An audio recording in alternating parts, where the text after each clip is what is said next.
All right, guys, welcome back to the channel. Welcome if you're new. Thank you for waiting patiently, more patiently than normal. It's running just a little bit late today. Sorry about that. But yeah, welcome back to the channel. Hope everybody's doing well today. Gaming Survivor. I don't even know how to respond. Michael Lynch, the new number is called Tops. Yeah, what did Mark Cerny call it yesterday? I did watch that video. Flopflation. Mark Cerny straight up attacked the teraflop yesterday. Josh Z using his milestone chat, longtime member, 56 months. Josh, you are very close. I think you're 4 months away from getting the last member badge you could get, which I think is for being a member for, I think, 5 years, which is crazy. So thank you for that, Josh. You're saying recent reports say the Switch passed PS2 in U.S. lifetime sales. I imagine that Europe will be a tall task, but as long as it keeps selling in Japan, it will pass the PS2, even if it takes another 2 years. Nintendo planned 10-year support. I mean, I did see that, Josh, and yeah, like I told you before, man, I do think the Switch can do it. I think that Sony, with the recent announcement that the PS2 is actually at 160 million. I think that was Sony's last attempt to try to hang on to it because they know the Switch is right on their heels. But I'm not sure. I think even though there is a chance the Switch could pass the PS2 in lifetime sales, I think it's ultimately going to come down to the Switch 2 reveal. I mean, the Switch 2 could halt Switch sales. I mean, it is going to be backwards compatible, but then again, the Switch may still have a place if they reduce the price further. A lot of people I think will still maybe opt to get that over the Switch 2. Maybe not a lot of people, but enough people potentially. So thank you for that, Josh, and thank you for the long-term support, man. I do appreciate it. Did I see the Superman trailer? I did. Yeah, I don't think it looks that great, but I don't think it looks bad. It looks, I would say, okay. Okay to maybe good. I think I need to see more. One of the things I noticed in the trailer is there was a lot of focus on other characters outside of Superman, which is interesting, I think, considering it's the first Superman trailer, for the new movie from James Gunn. I thought there would have been a greater emphasis on Superman himself, but I didn't think it looked bad. I did see some people thinking it looks really bad, but I don't know. It doesn't look that bad. I think people are being a bit extreme, as they often are. But Michael Lynch with a $5 super chat. Thank you for that, Michael. By the way, speaking of super chats, we do have a goal of 20 super chats, $5 or above today. If we hit that, we will feed the beast. Now, of course, we can always do membership gifts as well. If we hit 25 membership gifts, that's another way we can feed the beast. But I know a lot of you guys do like to super chat, so you'll be able to help contribute to a goal here. But Michael, you're saying, did you watch the Karate Kid Legends trailer? Excellent. If not, we should watch it real quick. No music in it. I actually didn't see it. I saw a couple of thumbnails. I did see like Jackie Chan was in the thumbnail. Now, I want to ask you, do you need to have watched the last Karate Kid movie? With what is it, Jaden Smith or whatever? Because I know that was like the last movie they made, right? You think we should watch the trailer? I don't know, man. I'm a little bit nervous to watch movie trailers. I know you're saying there's no real music in it, but I always get really nervous because sometimes you can get copyrighted even if there is no music. It depends on like who makes the movie or who's, I guess, distributing the movie. I'll think about it though, Michael. Maybe I don't know. Maybe we could squeeze in at the end of the stream. But no, I didn't see that one yet. I'll have to check that out. Is it Sony? That would be so ironic. But Michael, thank you so much for the super chat, man. And if we don't get around to reacting to it on the stream, I'll definitely watch it on my own and let you know what I think. Um, Walid, Walid. I don't know if I'm saying your name correctly, but you're saying since Sony owns 10% of From Software, what are the odds of getting Dark Souls Forbidden West instead of some Bloodborne? Dark Souls Forbidden West.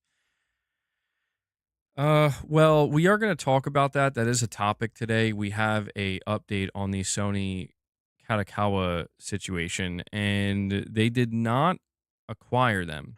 So it's not like an official acquisition. However, Sony did increase their stake.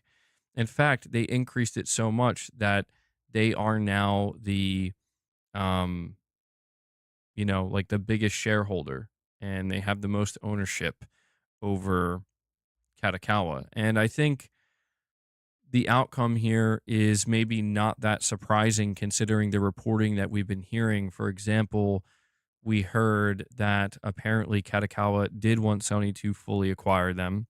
So it was something that Katakawa seemingly wanted more than Sony. And the reason for that was because a Korean company was actually on the verge of potentially trying to do a hostile takeover.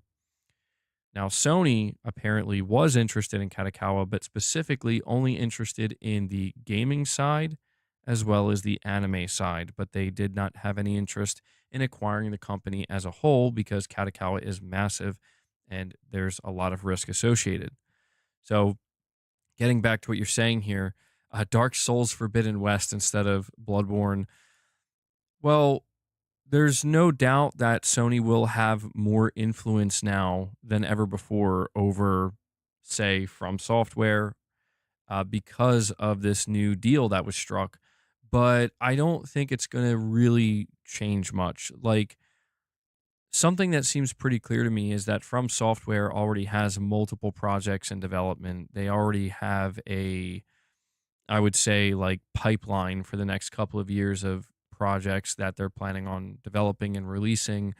And whether or not something like Bloodborne is part of that, we don't know. It could be. I mean, it's very possible. And I would say, even maybe somewhat likely, that Sony could have struck some kind of exclusivity deal with From Software prior to this deal happening with Katakawa. We do have to remember this deal with Katakawa is mainly for the anime side, not really the gaming side. Anything involving gaming is just kind of the cherry on top, not really their priority.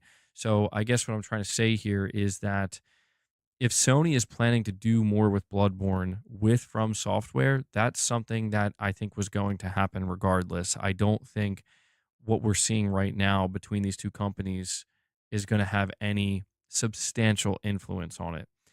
But what I will add to that is because Sony does have more pull now, if it's something Sony really wants, they could definitely apply a little bit more pressure now, where it's like, hey, Katakawa, we would really like to do something with Bloodborne. We would really like to do another exclusive game with From Software, and that could, that could lead to, if there isn't something already in place, it happening. But I just get this feeling that Sony just wants to keep working with From Software in any capacity. I don't think they're gonna do anything crazy. But the idea of Dark Souls Forbidden West, I mean, no, I don't think we're going to see anything like that. I think From Software is just going to continue to do their thing, and Sony is just going to benefit from that. They did mention, it's worth noting, with the press release of this announcement, Sony did once again mention how they plan to kind of, I guess, go deeper into the movie side of things, into the transmedia stuff with movies, TV shows, you know, books, all that stuff. Seems like they're more interested in that with Katakawa than they are like from software. So we will see what happens. I mean, look, man, I really firmly believe Sony will be doing more with Bloodborne. I do believe that. I just don't see a future where Sony's like, yeah, we're not doing anything. But I just think Sony doesn't want to mess it up. I think that's the big concern. We have to understand that the way Sony operates now is they want big franchises. They want big tentpole franchises that can go on to sell 10 million copies easily, and they want to grow IP to become not just some of the most well-known IP in video games, but some of the most well-known IP in the world. These are the ambitions that Sony has now in 2024, and when you look at the reputation that Bloodborne currently has, when you think about how Bloodborne, even with just one game, it's already a beloved IP. It's an IP that's very established, very well known, and renowned. Sony absolutely sees the potential there. They're not stupid. They know that they could grow Bloodborne into being something huge, to like Elden Ring levels of huge. Uh, but I think, at least I would, if I'm giving Sony the benefit of the doubt, I would like to believe they have the understanding that you have to do it right. From Software is responsible for the creation of Bloodborne. So is Sony Japan. But without From Software, people are likely going to reject anything outside of a proper remaster or remake. So I think Sony's just taking it slow, and I think they have plans. The first thing I think we will see from Bloodborne is a Bloodborne remake for PlayStation 6. I just don't know who would develop it. I know it's not going to be Blue Point Games, but somebody, somebody will develop it. And then after that, I could see Sony trying to talk more about, or talk to From Software more about, hey, do you want to do a Bloodborne 2? They will do a Bloodborne movie, probably. Yeah, I did see the Superman trailer. I mentioned it a couple minutes ago. I thought it was okay. It didn't get me like overly excited, but it's definitely a movie I think I'll go see. It's very different, very different from like the last time we saw Superman. So, you think the Superman trailer is bad? I don't think it's bad. Well, I guess it depends on like the framing of it. If it's like the expectation is this is the big comeback that's supposed to get you super excited for the new Superman movie, okay, I could understand why some people see it as bad because it didn't do that for me. But it does look, I would say, pretty decent, pretty decent to good. I feel like it's one of these things where the trailer was focused on a lot of different things at once, and you know it showed a lot, but I'll wait for trailer number 2, see how I feel about it. Chris, you think it looked good? People will never be satisfied. I mean, yeah, that's very true. It's very true. You don't care about the PlayStation movies and TV stuff, etc. You just like the games.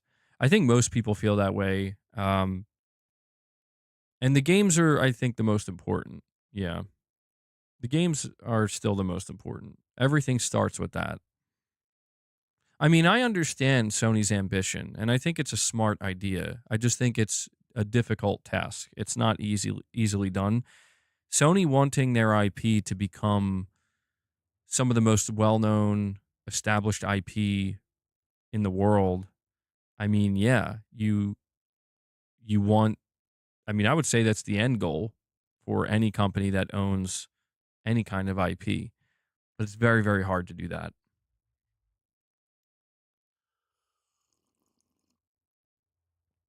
You're saying Nintendo did it? They did. And it just goes to show how long it takes, how much dedication it requires, how committed they have to be to the IP. And I think there's a little bit of luck involved as well, no matter what. There's always a little bit of luck needed. But the more chances they give themselves, the higher the chance they'll get lucky, right?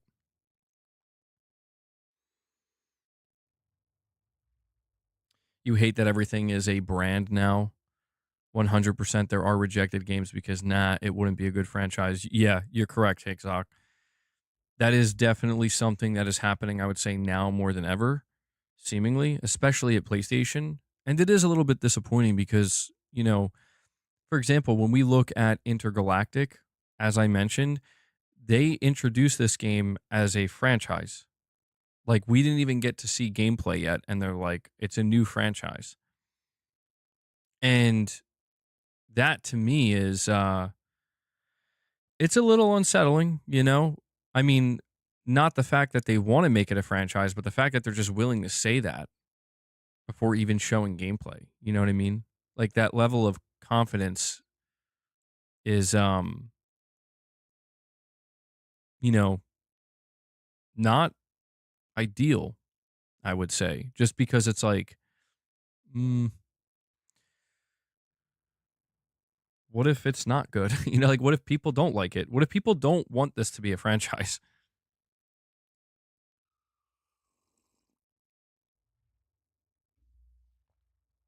It's the ego.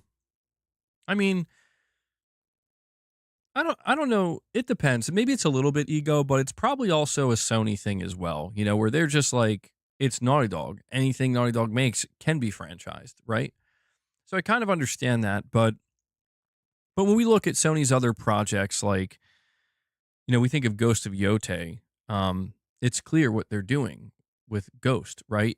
It's not going to be Ghost of Tsushima 2 because, well, they want to create, I guess, almost like an Assassin's Creed type of franchise here where it will be, I mean, they did make it clear it will always be focused in Japan and it will always be focused on the Ghost. So it seems like basically they're just going to jump from different time periods and focus on different characters each time. We need a modern day Ghost. I mean, that would be interesting. That would be very interesting. And they could do that years down the line.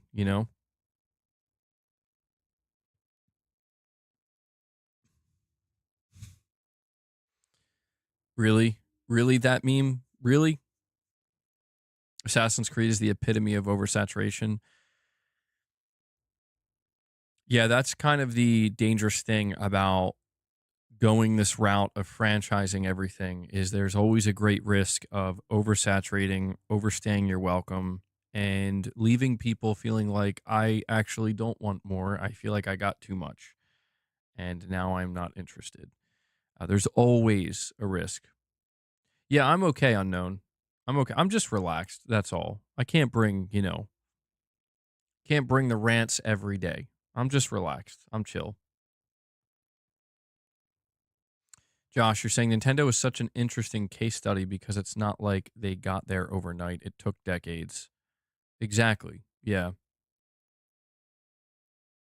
I mean, what's interesting to me is like is the fact that Sony, I think, is not straying away from kind of making it obvious that this is what they're pursuing, but it seems like they might be, well, I was going to say they might be doing too much too soon, but at the same time, there's still so much we actually haven't seen. Like, for example, when we talk about franchise potential, Until Dawn. Until Dawn is a game that I just played for the first time and I platinumed it and I loved it and I played the remake and so I got to see um the new endings that they put into the game. And I'm not going to spoil what these new endings are, but essentially a couple things have been added to make it clear that a sequel is coming.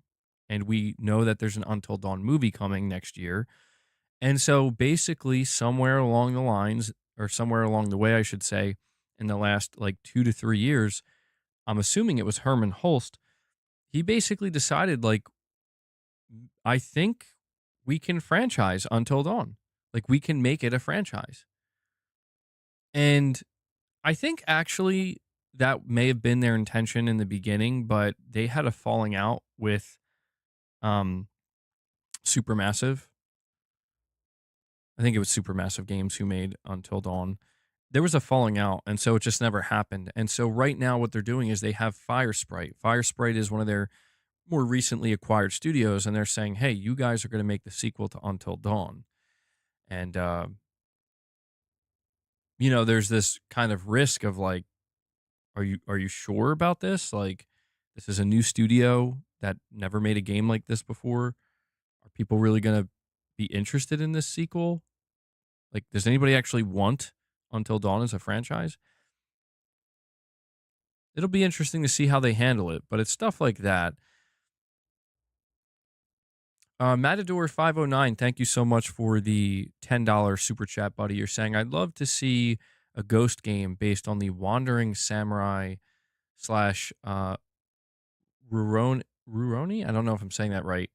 Kenshin anime adapted, a hitman employed by the Shogun who is betrayed after doing their dirty work. I will say there is a chance that in the future we could see something like that. I mean, I know that there are some people who, for some reason, are feeling pretty down about Ghost of Yotei and feeling like maybe Sucker Punch is taking this series in the wrong direction. But I would say the great thing about it is after Ghost of Yotei, like, we could get anything. And what you're kind of mentioning here, you know, a hitman employed by the Shogun who was betrayed after doing the dirty work. I mean, that sounds like it could make for an awesome story, and I could see them absolutely doing that. And that's what I think is so, again, kind of interesting about when we talk about franchising. It seems like some of Sony Studios are going to be comfortable kind of doing it a little bit differently. A little bit differently.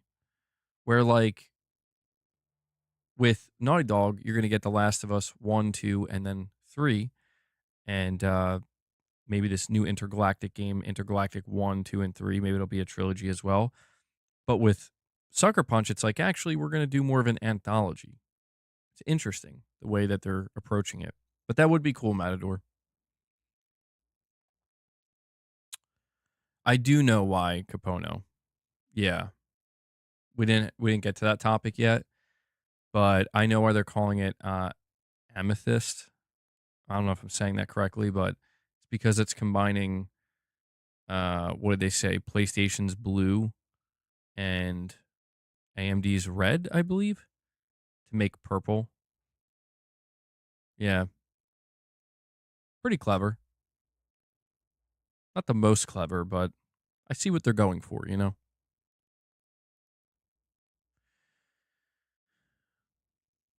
Do you think after Yotei we'll get something set in a more urban area with more stealth options? Well, we got a ways to go. I mean, Ghost of Yotei is coming sooner than we expected. It's coming next year. Uh, and I think, I mean, it's something that we haven't really talked about that much, but man, like Ghost of Yotei really is just like knocking on the door. Like it's almost done. This game could be out as soon as like July of next year. So what that tells me is that I imagine they're already thinking about what they're going to do next. So even though it may be a ways away, it's actually not like it's not that crazy to think. They just basically grinded out the sequel, the next game. And Dreadful83 comes in and drops a 5 bomb on you guys. 5 memberships gifted from our good friend Dreadful here, who occasionally shows up with some gifts. Thank you so much for that, man. Thank you. Appreciate it. Yeah, let's get some W's in the chat for Dreadful. I'm going to add that to the counter here. So it brings us up to, I believe, 412. Just give me one moment here.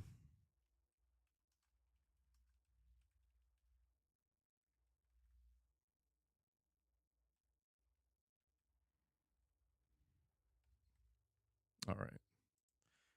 Yeah, thank you once again for that, man. I do appreciate it.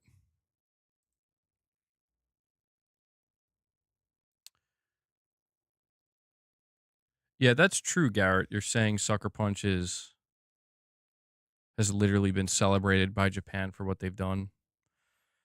Yeah, it is true, man. They got a Sucker Punch got a lot of praise and a lot of love from Japan for the way that they handled Ghost of Tsushima. And that's why I definitely trust them with Ghost of Yotei with basically whatever direction they want to go in because I suspect that they're going to tell another great story just like they did for Jin Sakai and they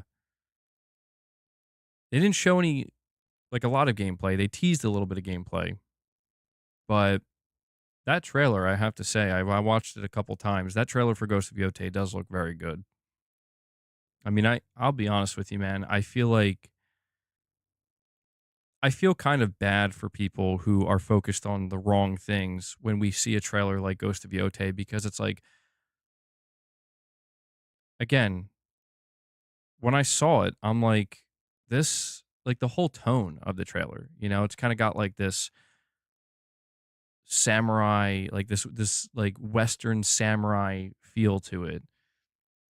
And it's like, it's very different tonally from Ghost of Tsushima, right? Where Ghost of Tsushima, I think, had a very intense, not, well, I don't want to say intense because this Ghost of Yotei has an intense tone as well, but something much more, it felt more traditional, you know what I mean? Where like they made it clear you are a samurai and you're going to have to break your rules. And that's kind of what's making it so intense. To whereas this time around, the intensity stems from the fact that, well, the ghost is already established. So there's less intensity there, but now the intensity is focused on seemingly some kind of revenge plot, which sounds awesome.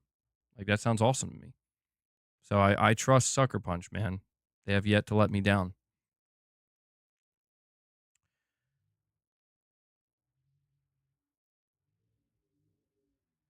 All right, let's see. Rudy, yeah, I did hear that. Yeah, I listened to the latest Sacred Symbols episode. Yeah, I definitely disagree with Colin on that one, man. It was a surprising take from him. But everybody has their own opinions. I do disagree though. I don't I think Astro Bot, like I said, winning game of the year. I think it was just as deserving as any of the other games that were up there. I think it's a little I feel like it's a little bit unfair to kind of look at Team Asobi and be like, well, you know, the win isn't really as deserved because you're you're with Sony PlayStation.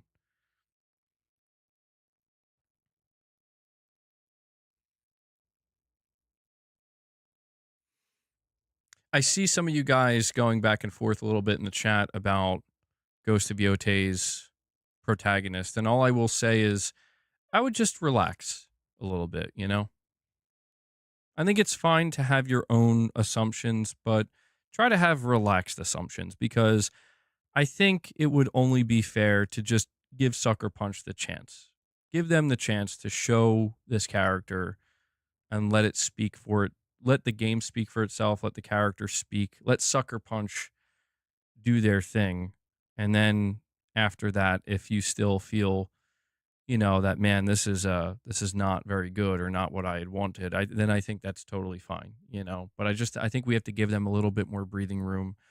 If there's one thing that I would encourage to a lot of people on it, not really many people here because you guys are pretty chill, but just if I could like give the internet as a whole some advice, it would be, just give it a little bit more breathing room.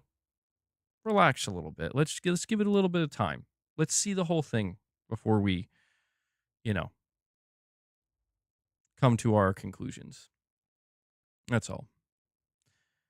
Digital Dude 25. I like the profile picture there, man. Yeah, I really quick, I did just play the Christmas level with my son. He was really excited for it for Astrobot, and I played it with my son and Mrs. MBG, and they both loved it. I loved it. Mrs. MBG was enthralled with the singing Christmas tree. I don't know if he was singing, but like the Santa Christmas tree. She really loved that thing. Um, but yeah, what a cool level, man. I liked how Team Asobi basically found a way to utilize every single one of the um, you know, the power ups. It was really well done. But Digital Dude, you're saying, I wonder what the next issue is going to be if Naughty Dog reveals that you'll be able to have different hairstyles in the game, considering that's the main issue people have, which is stupid. Yeah, I get where you're coming from, Digital Dude. And if I had to guess, there will be something, right? What you're putting in parentheses here, the issue, there could be issues with this game. There definitely could be, but we don't know enough yet to, I think, come to that conclusion. Uh, Even just today, right? I was on Twitter for a little bit, and actually, Naughty Dog posted a pretty cool post. It was a picture where it was all of their franchises lined up. They had The Last of Us, Uncharted, Jack and Daxter, Crash Bandicoot, and then they threw Intergalactic on there. And they had like a little saying on each one where like in for The Last of Us it says it was like for love or something like that. And on Jack and Daxter it said like for heroics. And I thought it was pretty cool. And they were just saying, like it's been a week since we revealed our new game. And unfortunately for me, I decided to click the replies and just see what people were saying. And I have to admit, man, like I think I do this because I'm trying to see if I can find what I would consider to be a valid criticism. And when I say valid, not to say that everybody is entitled to their opinion, but something that I would consider more like universally agreed upon that, yeah, this is what we would deem an issue and it should be corrected, right? And every time I look, I'm not seeing it. I'm seeing messages and comments of people just being like, you should really consider changing the look of the main character. This game is just another woke game. I'm not going to buy it. And to be honest, those are the two things I see. I don't see anything else beyond that. Occasionally, I do see somebody and they leave a more, well thought out reply. And they're just simply saying that they don't really like the theme of the game and they're not really excited about the setting and it's not what they expected. Now, I don't know that it would be fair to deem that an issue as much as I would deem it a more valid opinion, right? An opinion that I think, yeah, there are likely people who agree with that.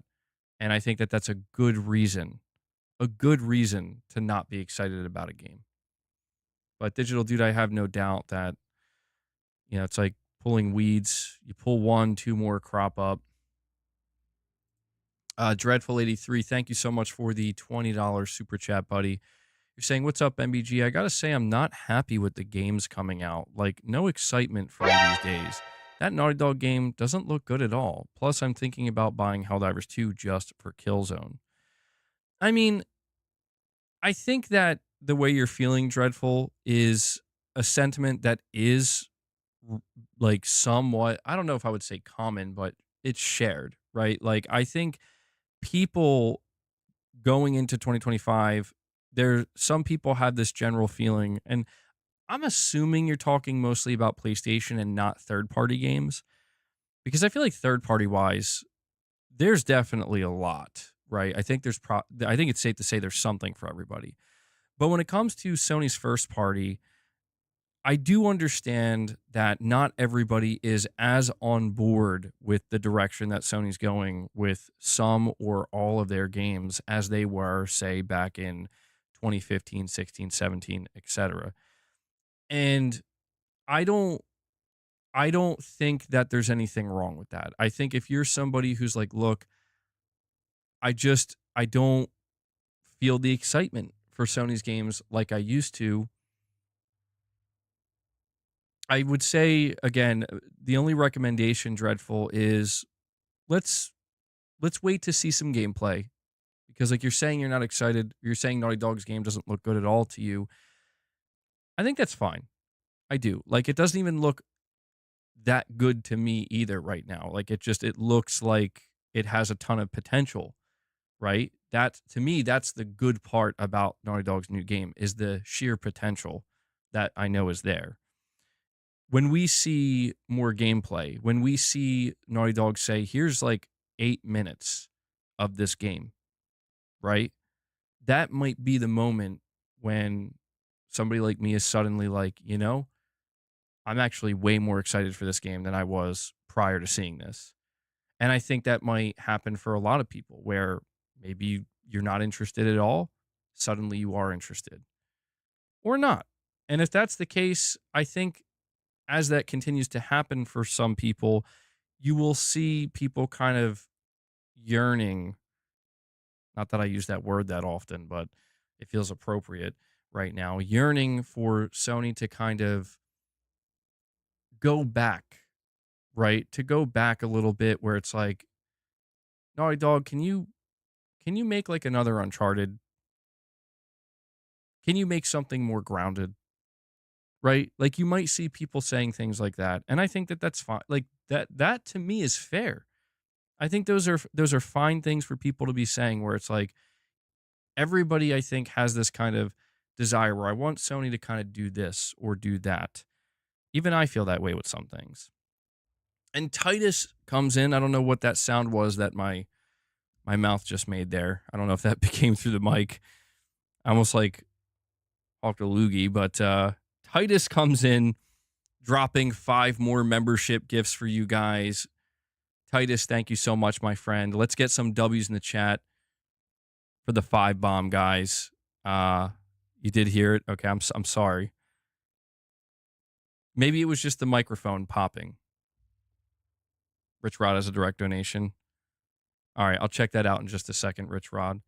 But yeah, Titus, thank you so much for dropping 5 more membership gifts. I will add that to the counter. I think that brings us to 417 on the day. Well, not on the day, but for the total goal.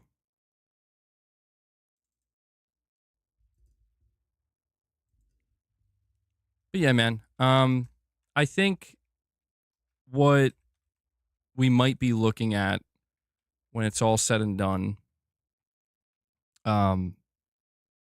when it comes to PlayStation and their games and,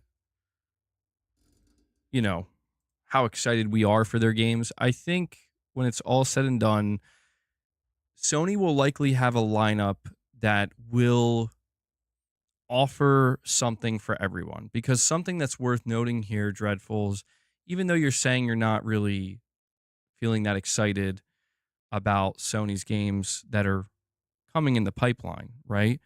You also say, hey, I'm thinking about going back to Helldivers 2 for the Killzone collaboration. And this is where I feel like Sony is going to try to have many different offerings, and they're going to try to have something for everybody. And I think that might be one of the most difficult transitions that the PlayStation fan base has, a certain portion of the PlayStation fan base has experienced over the last like 7 to 8 years, where it really seems like Sony basically had a formula and they were just kind of, I don't think saying rinse and repeat is an appropriate way to phrase it, but kind of leaning into that formula and not straying too far away from it. And now they're in the process of mixing that formula up a little bit and experimenting a little bit more. And so I think naturally that's going to lead to some of these feelings. But as I said, my recommendation would be to, just sit tight and wait for these studios to show gameplay and to properly market their games in full leading up to launch. And we will have a much better idea of what type of video game we are looking at and whether or not we're actually going to be excited for it. I do have something I'm going to say, by the way, Dreadful, about the Helldivers 2 Killzone collaboration. We have a bit of an update on that situation. We have Ghetto God, a member for 17 months. He says, I'm calling it now. Sony Santa Monica's next game will have Throod. that how you say her name? Thrud. I want to say Thrud. That can't be right. Thor's daughter as the protagonist. That would be crazy, I think. That would be crazy. If they wanted to do like a spin-off, I think that's fine. Because she did seem like a pretty interesting character. I kind of like the dynamic between her and Atreus. A spin-off would be fine. But if you're talking about if we're talking about the next God of War game, absolutely not. No, see, that's where I think certain lines are being crossed seemingly intentionally and aggressively to I mean, I don't look, I'm not going to assume that's what's happening because I don't think that's what's happening and I'm going to tell you why. God of War is one of Sony's best selling. I think other than Gran Turismo, I think it's like their second best selling franchise of all time. Deciding to potentially replace Kratos or even Atreus for that matter, because that's what's even crazier about this is you're not even if we were getting a new game starring Thor's daughter, you're not even just replacing Kratos, you're replacing Kratos and Atreus. Everybody would reject that. Everybody would reject that. And that, like, to me, that's not because she's a female. That's not because, I don't think it would be for any of those reasons. I think it would just be simply like God of War is like Kratos and now Atreus, right? These other characters that surround them on their journey are also very important and integral to the story. But one of these two characters needs to be at the center of it. And I'll be honest with you, man, even just thinking about the idea of Kratos not being there, like I think I could imagine a day where Kratos is not the main playable character. Maybe Atreus takes that mantle. Much older Atreus, maybe starting to resemble Kratos a little bit more. Maybe taking on some of Kratos. Who knows? Maybe Kratos will pass down the the Leviathan axe to him, which would see something like that would be very cool, and I think people would be more receptive to that. Where it's like, okay, and Kratos is still heavily involved; he's still there, but it's like a passing of the torch type situation. The idea of just like, no, we're just gonna make Thor's daughter the main protagonist now. Nobody would like that, man. That would be universally rejected. And I would have to imagine that there are people in charge at Sony Santa Monica or just at Sony HQ in general that would be intelligent enough and aware enough to know that that would be a death sentence for the God of War series. That's my opinion on that anyway, Ghetto God. But again, I didn't think her character was bad. I actually enjoyed, again, the dynamic with her character, with her father, Thor, and with Atreus. I thought it was pretty cool. So I think it opens up, a lot of different possibilities for, again, kind of spin-offs and telling different stories outside of the main protagonists of the series. I'm always open to that type of stuff. I think most people are. We have Digital Dude 25 with another $5 super chat. Thank you for that, buddy. Really quick, though, I do want to make sure I don't miss any direct donations. RichRod 908 says he's laughing and he says, Colt and Jez, you blank butterscotch suckers, say bye to Elden Ring. I don't know why I thought that said Elder. And any good games. Cry yourselves to sleep, stupido. Still laughing. It's interesting. I thought for a moment there you were going to mention Elder Scrolls Oblivion. I thought that's where you were going. Because apparently that game is getting remastered and is going to be announced next year, and it is going to come to PlayStation 5. But I mean, I see where you're coming from, RichRod. It sounds to me like you're expecting if there is another Elden Ring game after Night Rain, almost like you're expecting it to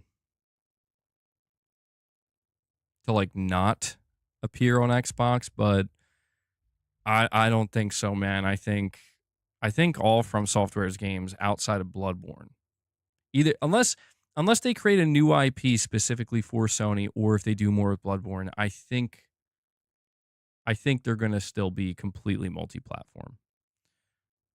You know,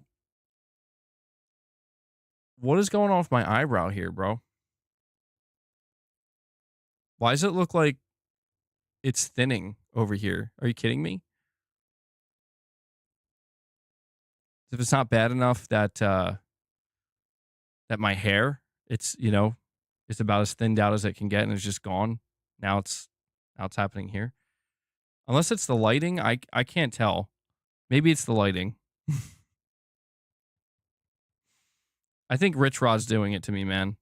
Every time I have to read a Rich Rod donation or super chat, a little bit of my eyebrow hair just dies.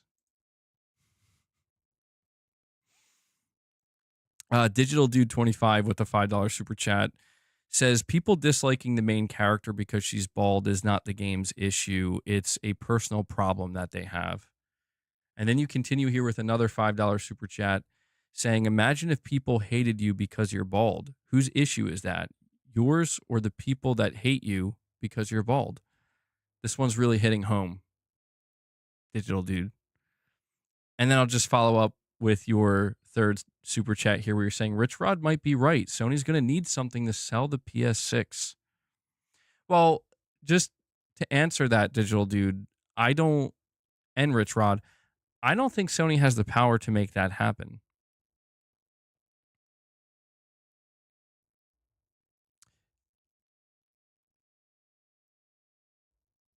Yeah, Sony is going to have more influence and more say, certainly, in what Katakawa does, but I don't think Sony will have the ability to just say, we want to make From Software's next game an exclusive. I think they could try to vie for it, but I don't even know that Sony.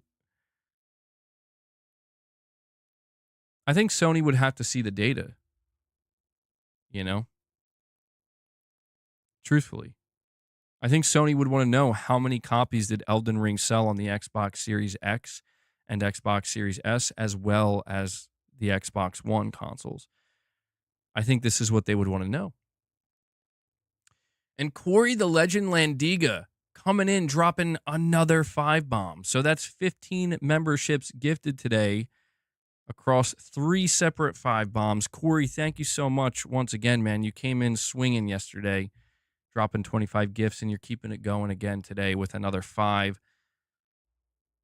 Good stuff, man. Let's get some W's in the chat for Corey the Legend Landiga. I'm going to add that to the counter here. That brings us up to 422. 15 on the day, 422 for the total goal. Let me add that in here. But yeah, I think Sony would want to know, like, listen, how many potential sales would we be, missing out on? But you do mention the PS6. I don't think Sony would worry about that, though, because Sony has Bloodborne. You know what I mean? I feel like Sony having Bloodborne, they probably feel pretty secure overall. And Corey Landiga drops a 10 bomb. I'm just seeing that now. Corey's going all the ways, like we're dropping another 10 membership gifts. We're going to do it.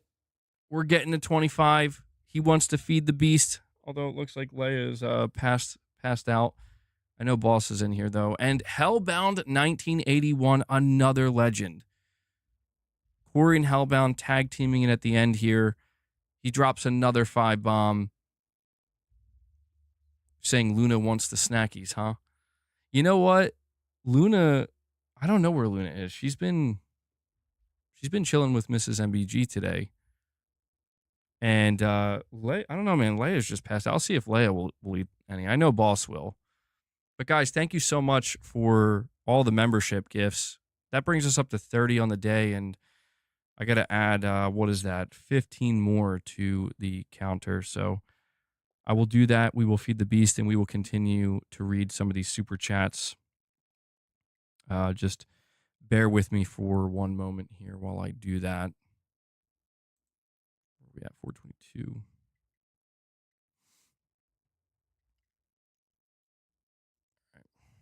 So we're at 437 now. So big numbers. Keep that up there. And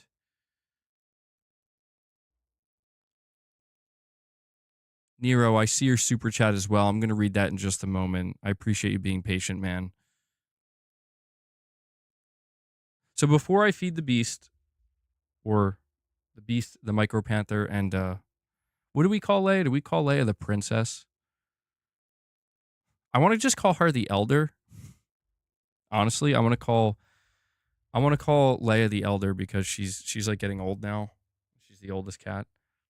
But Digital Dude, just to respond to what you were saying about, imagine if people hated you because you're bald, like whose issue is that? Is it yours or the people who hate you because you're bald? I mean, yeah, I'll be honest, man, like I think people are getting a bit crazy with their fixation on the fact that the protagonist, the female protagonist of Intergalactic is bald. I feel like it's not that serious.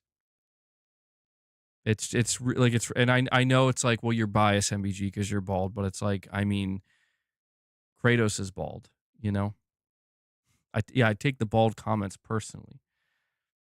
I'm just saying, man, it feels like such a silly, nonsensical reason to have a problem with a game. That's all I'm saying.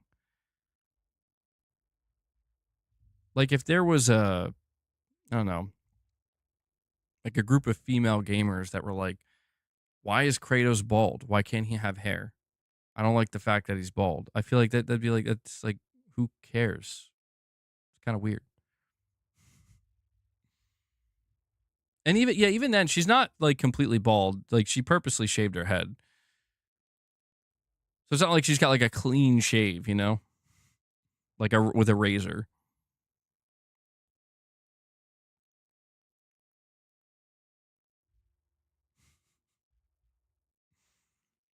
Nero, I feel your pain, bro. But yeah, Digital Dude, I do think that you mentioned here Sony's going to need something to sell the PlayStation 6. I don't think Sony feels pressured like we need to lock down a FromSoftware exclusive because, again, man, I think they have an ace up their sleeve, and I think that ace up their sleeve is we have Bloodborne. All right, Nero, you've been hanging tight. Just hang tight a little bit longer. We're going to feed the cats their treats. Boasting, read me. It's time to feed the beast. All right, Leia, you go first. Do you want some?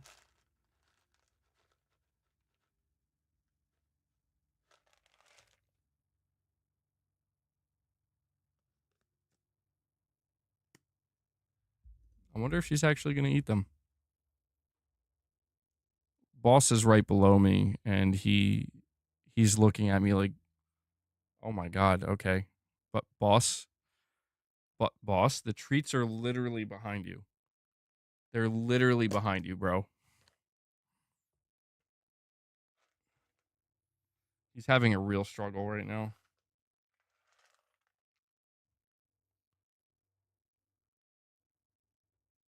I guess he doesn't know what to do because Leia's still on there.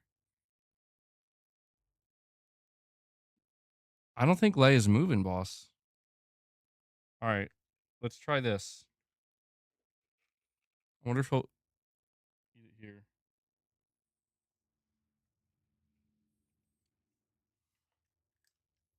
This is not the ideal way for my cats to consume their treats. And these treats smell, dude. They do not smell good. Leia, I don't appreciate this. She's lucky she's old, man. Leia's lucky she's old. Because if she wasn't, I'd be kicking her off.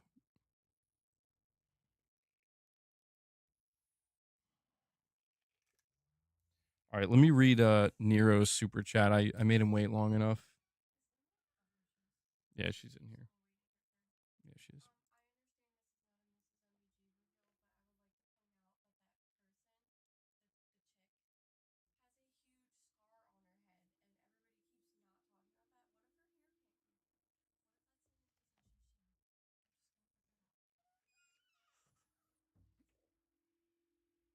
Sorry, Mrs. MBG was just talking to me for a minute.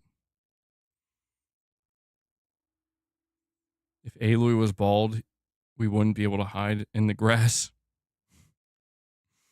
Nero, you're saying the market will speak, and if female protagonists are as much of an issue as people believe, then future games will reflect the appropriate changes. I agree with that. I 100% agree with that, Nero, and I think that's well said. And I think that I do think that if we see an overabundance, like I said, it gets like out of balance where it's like, well, now we're not doing any male lead protagonists because we're just 100% female leads now. I think the market will push back against that. And you already see some people pushing back against it because even though I would say more games at this moment in time feature female leads over male leads for Sony, there are still male leads for Sony games. But I think right now people are kind of trying to advocate for that balance, that the striking of that balance. And like I said, man, I think Sony would have to be pretty unwise, pretty foolish, to be honest. They'd have to be pretty foolish to think that that would be the smart way to go about it, considering, like, you know, like if I had to guess, most of their audience is probably male.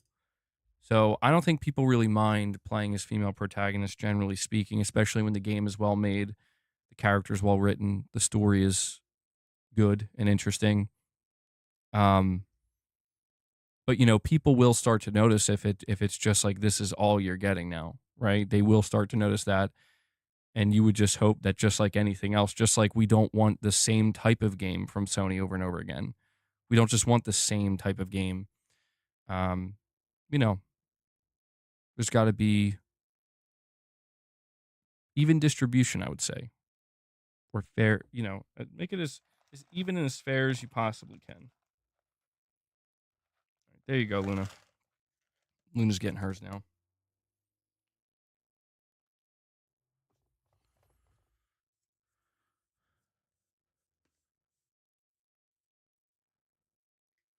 Who else can't wait for a Rivet and Kit game to replace Ratchet and Clank?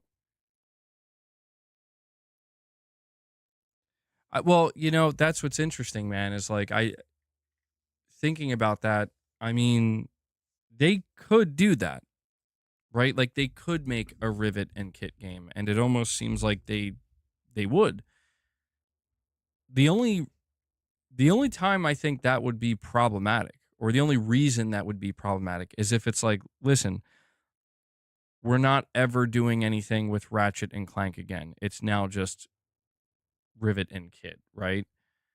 But that's where I try to say that, like, doing spin-offs is a good thing. I think it's a good thing.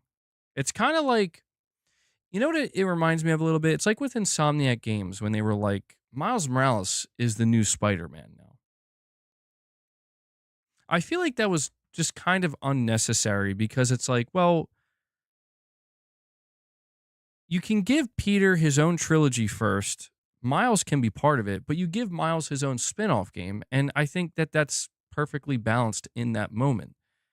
And then when you finish up with Peter's trilogy and you wrap it up nicely, again, with Miles still being part of it, then you're kind of like, all right, we're on to the next trilogy now. And I would be okay with them doing a Rivet and Kit situation if they're like, look, we want to kind of, if not give, I don't think they would have to give Ratchet and Clank a permanent ending, but just give them a bit of an ending, like a bit of a happy ending, and then be like, now we're going to move on to these new characters for a little bit, and then we're going to return later on. I think that's, again, if they handle it right, I think that's okay. But here's the thing that's worth noting.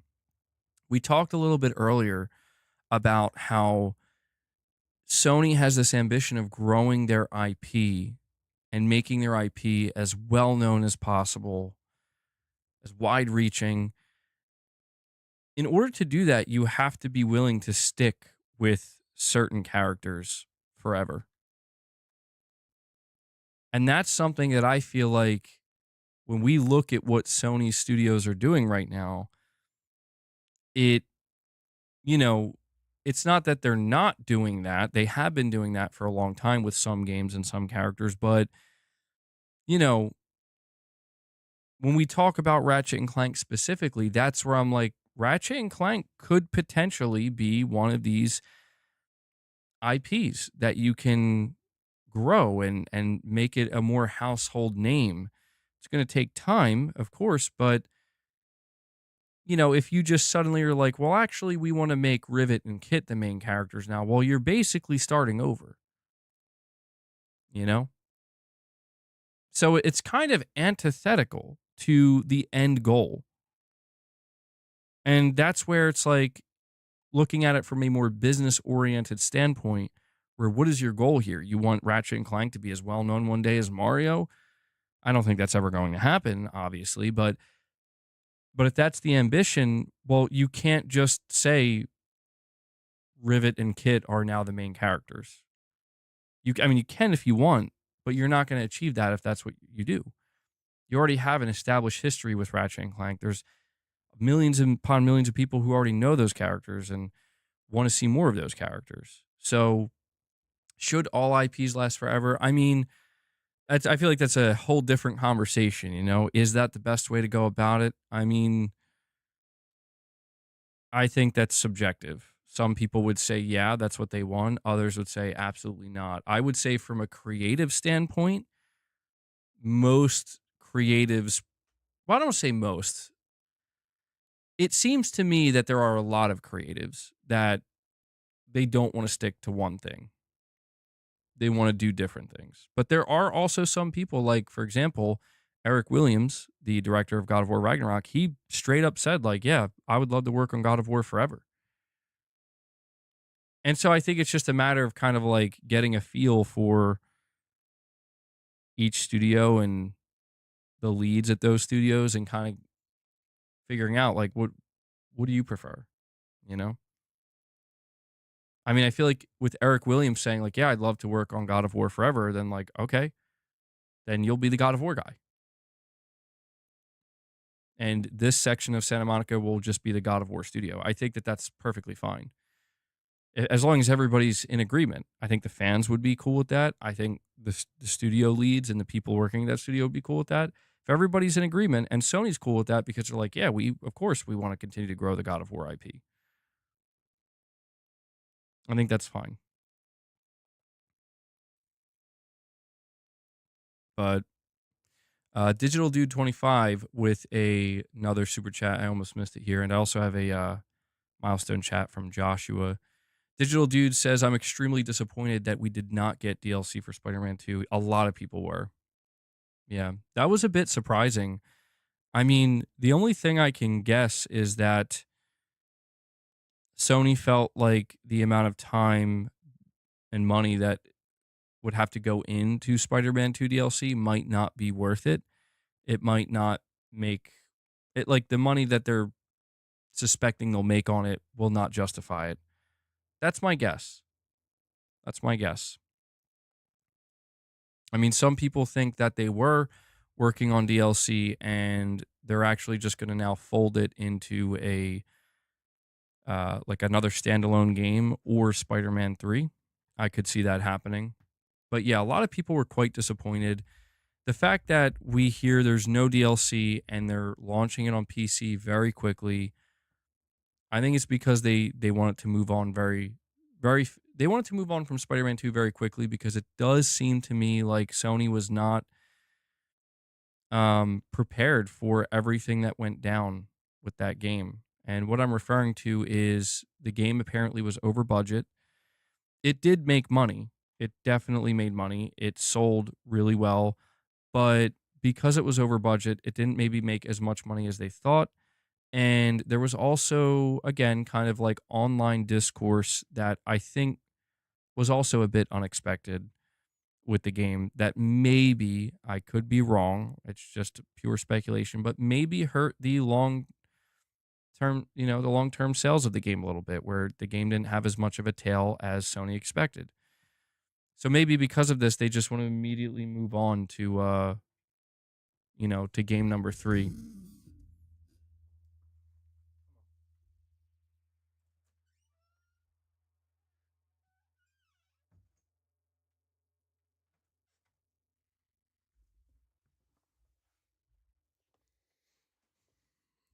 Yeah, that's annoying, Ray.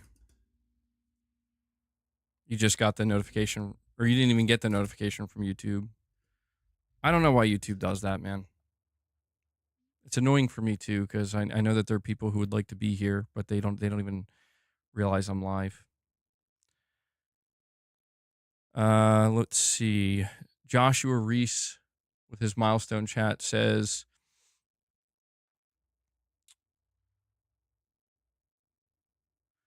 MBG, I have a membership milestone for you. 1,000 members between the beginning of January to the end of February, and you bring RichRod on camera for one stream. Man,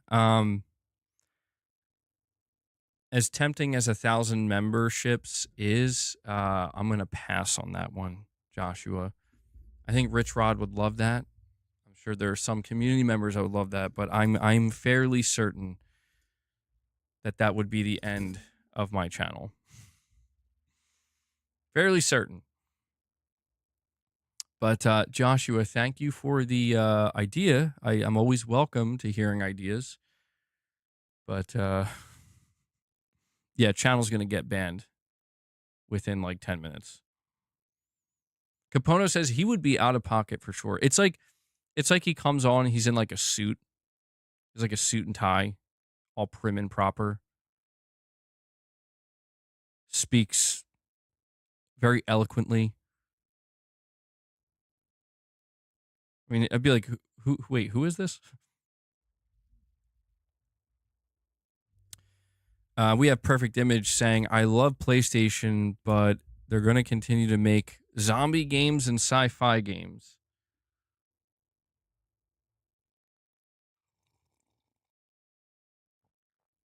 Yes, they will. Sorry, Perfect Image. I'm sorry.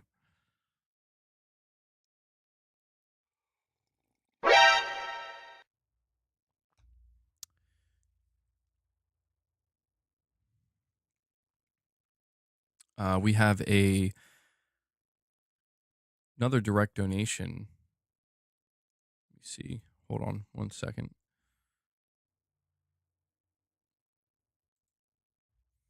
Moonshot with a $2 direct donation. Thank you, buddy. Saying, I'm going to need to call you out on complete misinformation. Go look up how much Spider-Man 2 made Sony right now. Mind you, it only came out about a year ago. All right, we have Moonshot. He's trying to keep me honest here. Let me look it up.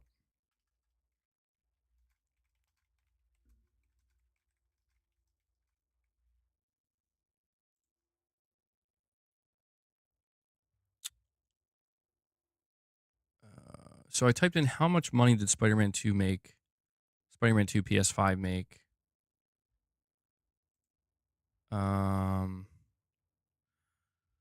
I'm only seeing something pop up for sales data. How many copies did Spider-Man 2 sell? October 20th, 2023. That's when the game launched. 2.5 million upon release after 6 months. 11 million sold.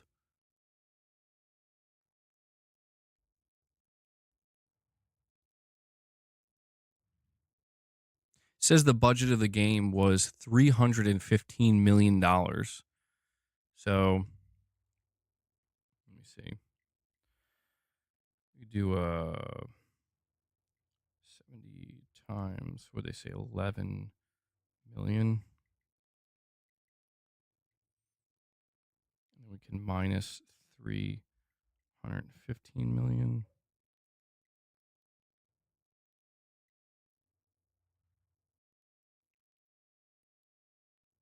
Wait, I screwed that up.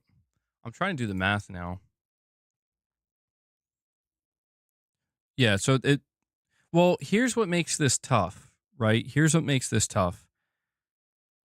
The 11 million copies sold was like 6 months after launch. We are well over a year now. So it's like, yeah, and I think all of those copies were sold at full price. So it's like, I don't know. Are we calculating?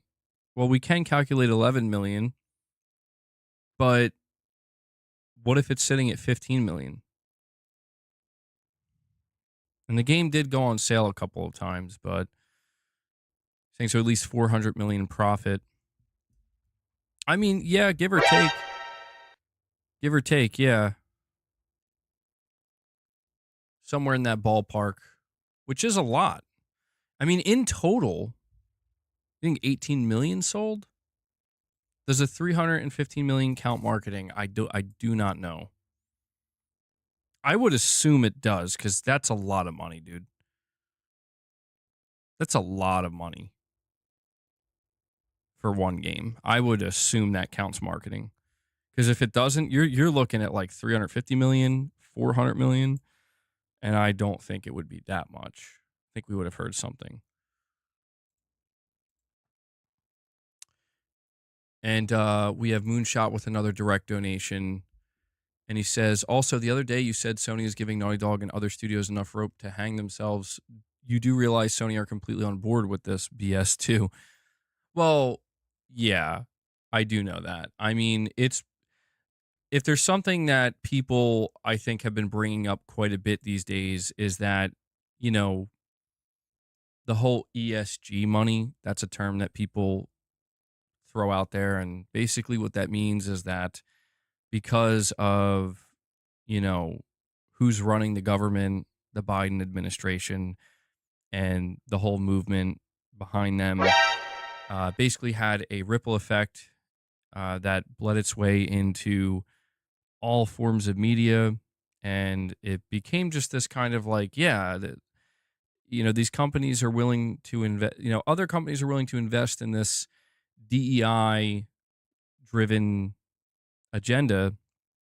And so, of course, corporations whose only goal is to make as much money as possible and please shareholders, of course, they're going to be on board with it. And now that we're seeing a switch, a major shift, I should say, where the Biden administration is done, the Trump administration is coming back. We're going to see like a complete turnover.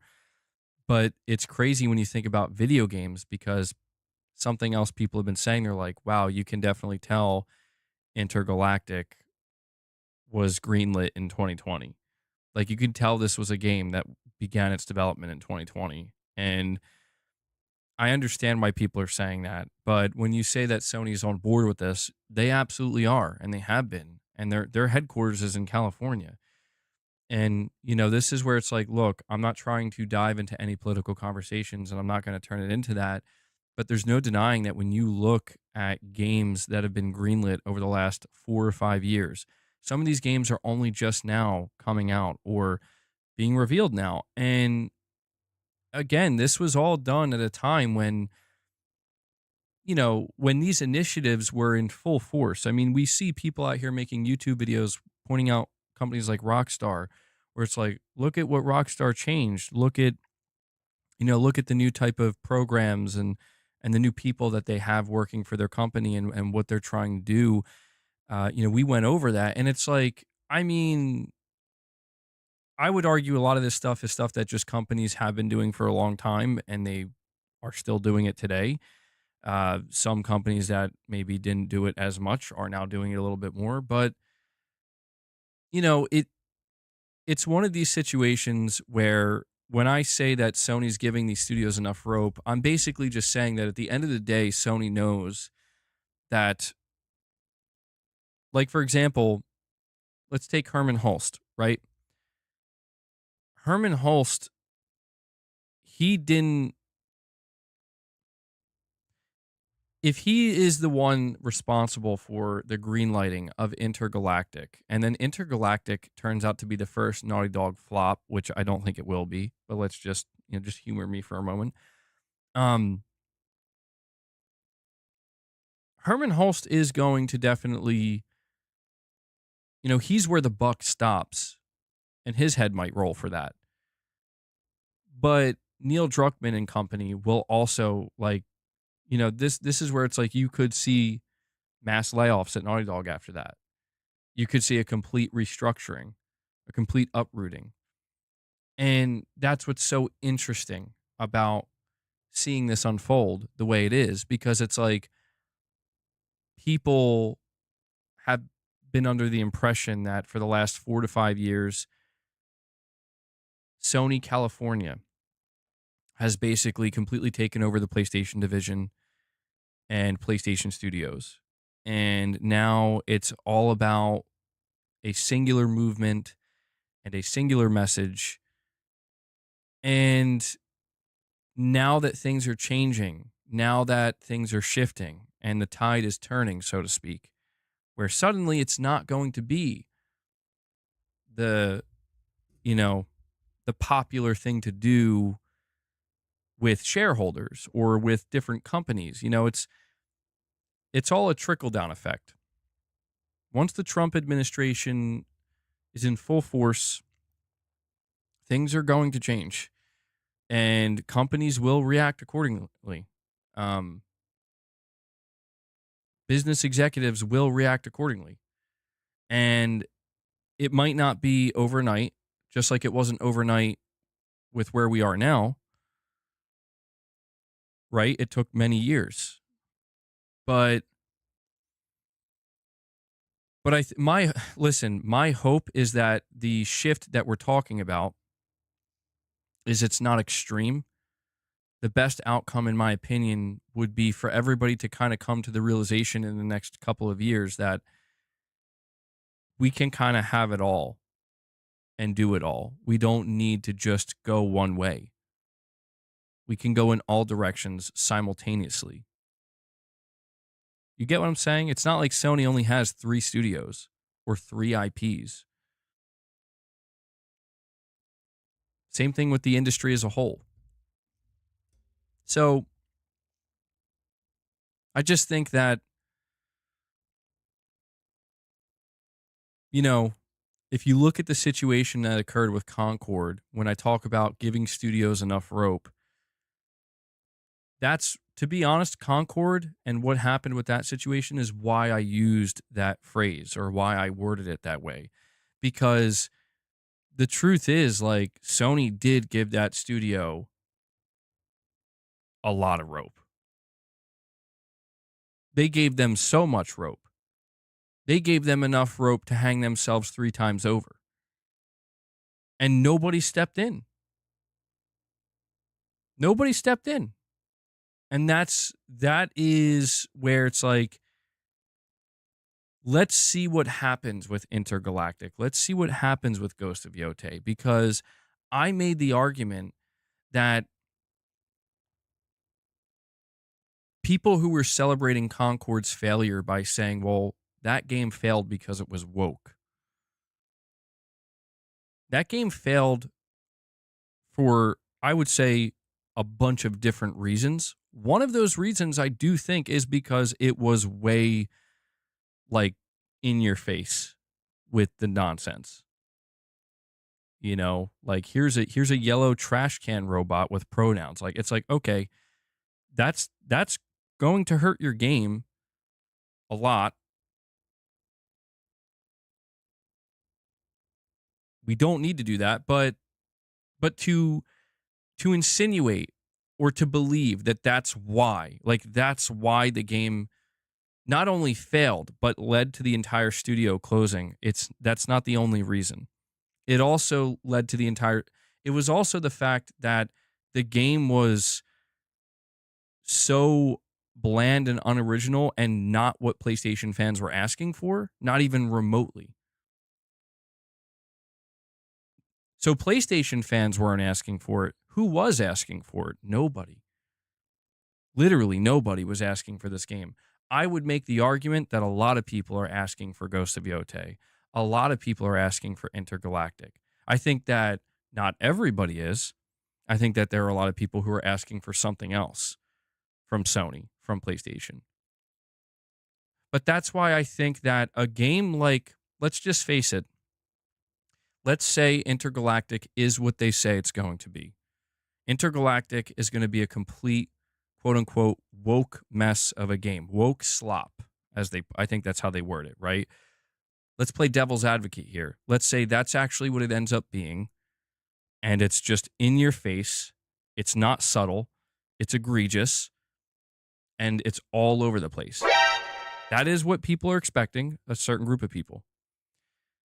Intergalactic will probably still do just fine, because what Naughty Dog likely will not do is make something totally unbelievably generic and uninteresting gameplay-wise, something just okay at best gameplay-wise. You get what I'm saying? Like, there's going to be something there that people will gravitate towards, that will speak to a certain audience.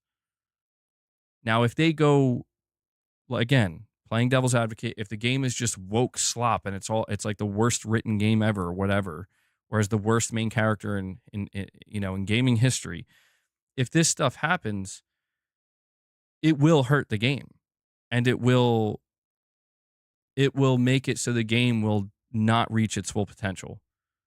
And it could end up being, a miss in some ways for Naughty Dog and for Sony. But in order for a game like Intergalactic or even Ghost of Yotei, in order for these games to truly fail in the way that people want them to, it's going to take a lot more than that. It's going to take basically almost every aspect of the game being very, very poor or just flat out bad. Or just super mediocre, No, I do think Concord is worth bringing up in this conversation, not just for the sake of throwing it up there again, because I am completely tired of talking about it, but I think it is worth bringing up because I'm seeing I'm seeing a group of people trying to,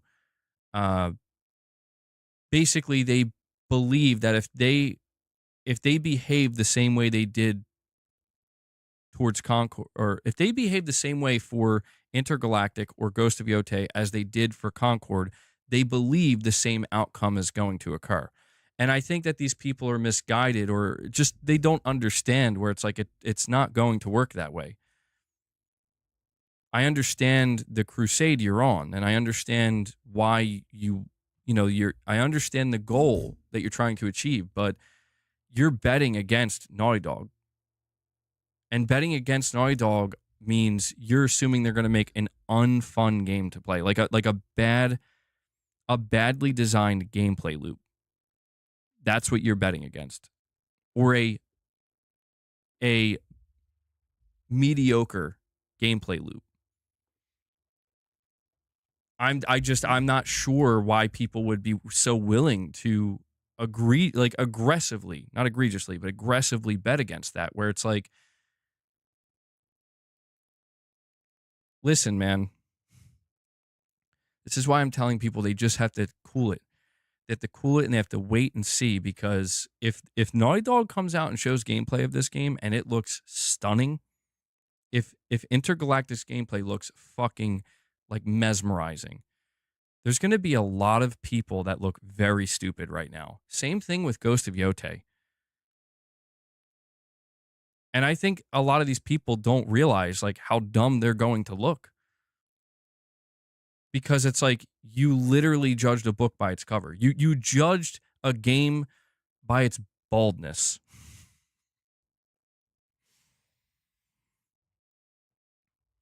Or in the case of Ghost of Yotei, you judged a game by a couple of Twitter posts that are not at all relevant to the end product of this game. Again, it doesn't mean that these games couldn't succumb to these failures or have these problems. They could. But we're not talking about Firewalk. We're not talking about a brand new studio. We're talking about some of the most renowned studios in the world. And if they are right, I will be the first to say, you know what? I was completely wrong, and I'm upset to be wrong.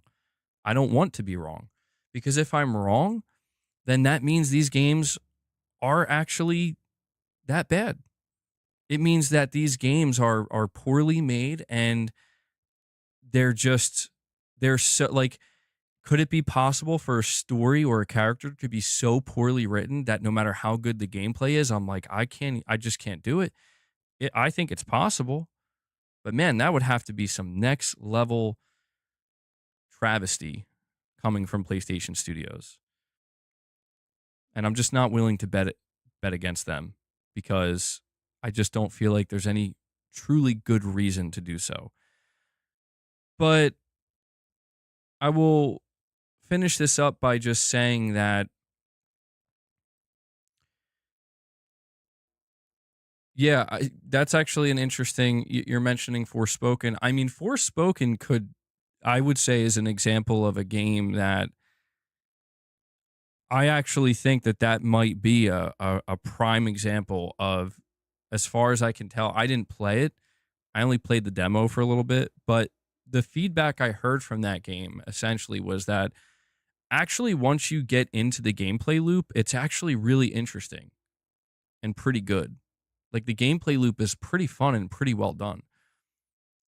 But you have to deal with this main character and the constant Marvel-esque, poorly written, just cringe-inducing dialogue.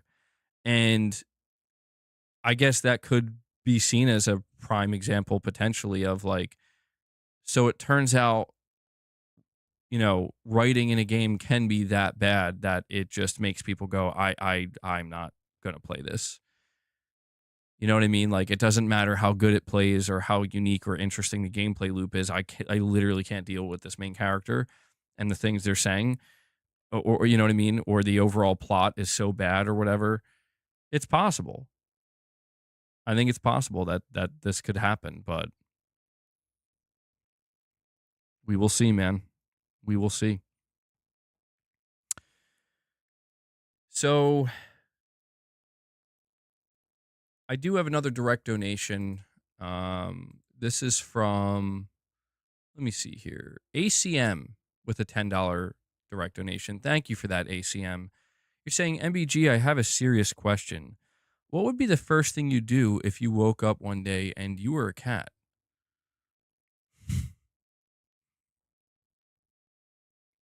You know what I would do? The first thing?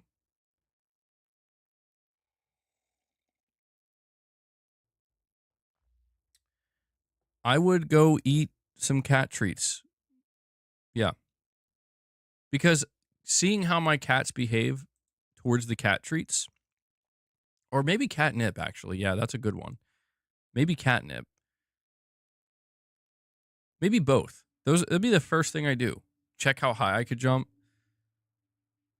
I mean, yeah, there are many different things you could do, I guess.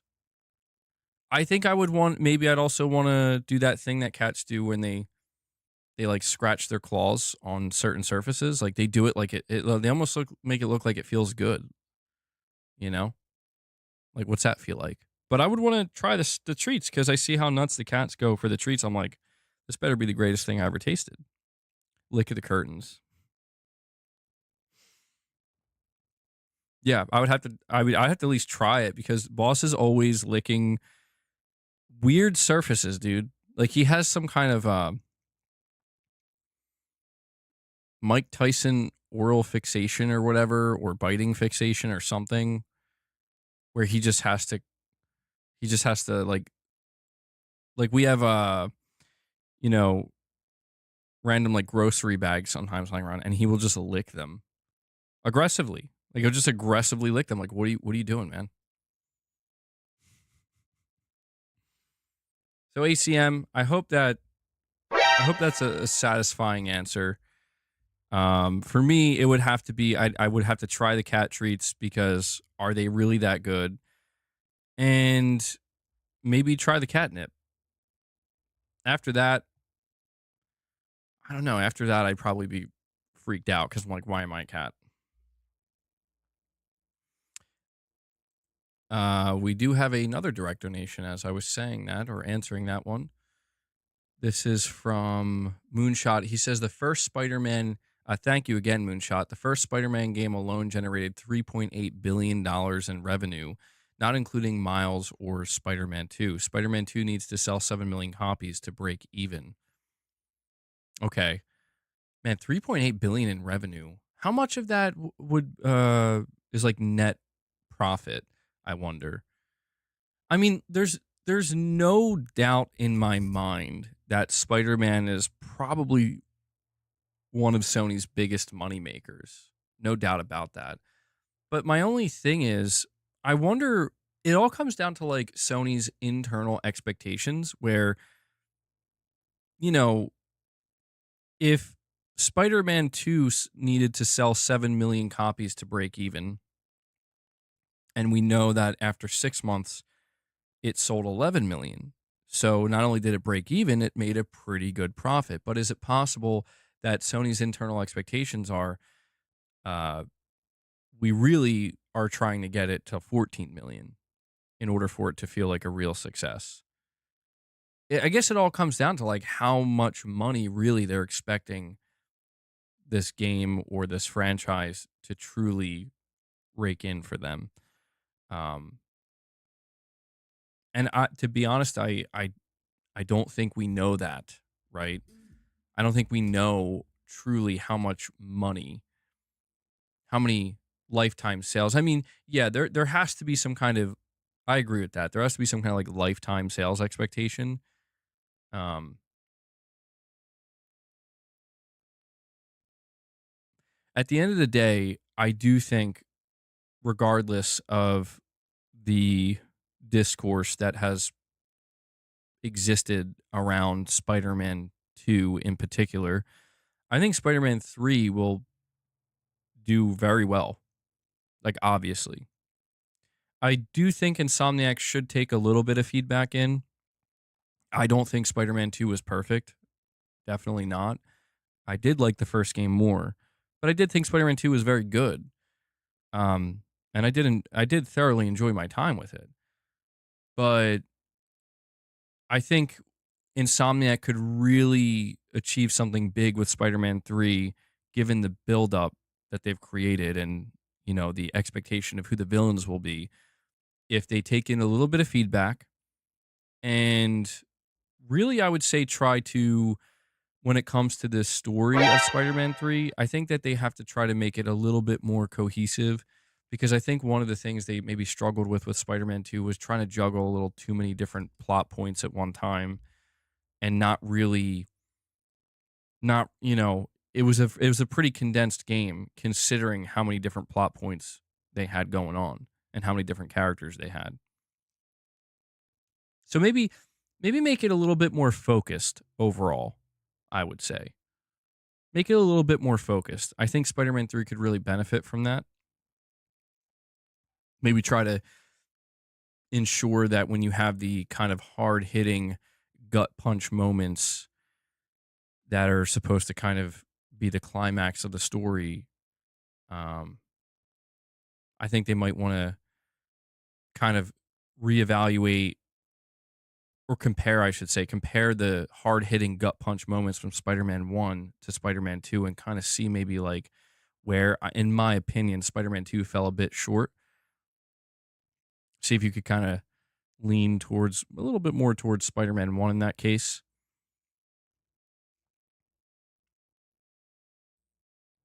I will say, I think Spider-Man 2 made up for the lack of a gut punch moment with a very surprising moment that I didn't expect. I don't want to spoil it, but I think you guys know what I'm talking about. And Moonshot with another $2 chat says Spider-Man 2 sold 11 million by May of this year. Sony isn't crying. They went 30 million over budget, man. LOL. And we'll probably have an even bigger budget for Spider-Man 3 too. Yeah, I will say you're probably right about that, Moonshot. I think the reason why I frame it this way is because when we heard the reporting that Spider-Man 2 was over budget, right? It it kind of felt like the entire framing of that reporting and that conversation was, and that's really bad. And I think the reason why it maybe seemed way worse than it actually was is because at that time, that's when a changing of leadership was occurring where Jim Ryan was retiring. Hiroki Totoki, the CFO of the company, the money man of the company, was taking over temporarily. And we were also hearing about the situation with Bungie and how it just lost Sony so much money. And I think maybe and at around that same time, that's when the massive Insomniac hack occurred. And we learned about this with Spider-Man 2. And so I think maybe what ended up happening is I and maybe others started to kind of mix in the fact that Spider-Man 2 was like 30 million over budget or something like that with all of the other things that were actually serious problems like The Last of Us Online being canceled and potentially losing $100 million and the Bungie acquisition being seemingly a failed acquisition for $3.6 billion, right? Because when you look at the fact that Spider-Man 2 sold by this point well over 11 million copies, yeah, I don't necessarily think Sony's stressing about being slightly over budget. If they just easily made their money back, you know, I don't think that means that they want to see their studios go over budget. I don't think they're encouraging them to do that, obviously, but there's a little bit of room there. And just to clear things up, I don't know how it came off when I talked about Spider-Man 2 sales earlier, but it's not a failure. I think it's far from it. Like, there's no doubt about that. Spider-Man is, like I said, one of PlayStation's most successful franchises when it comes to their games. But I do just wonder if there's maybe some more pressure now across all of Sony's successful studios where it's like, listen, um, we lost a bunch of money on Bungie. We lost a lot of money on Firewalk. They literally don't exist anymore.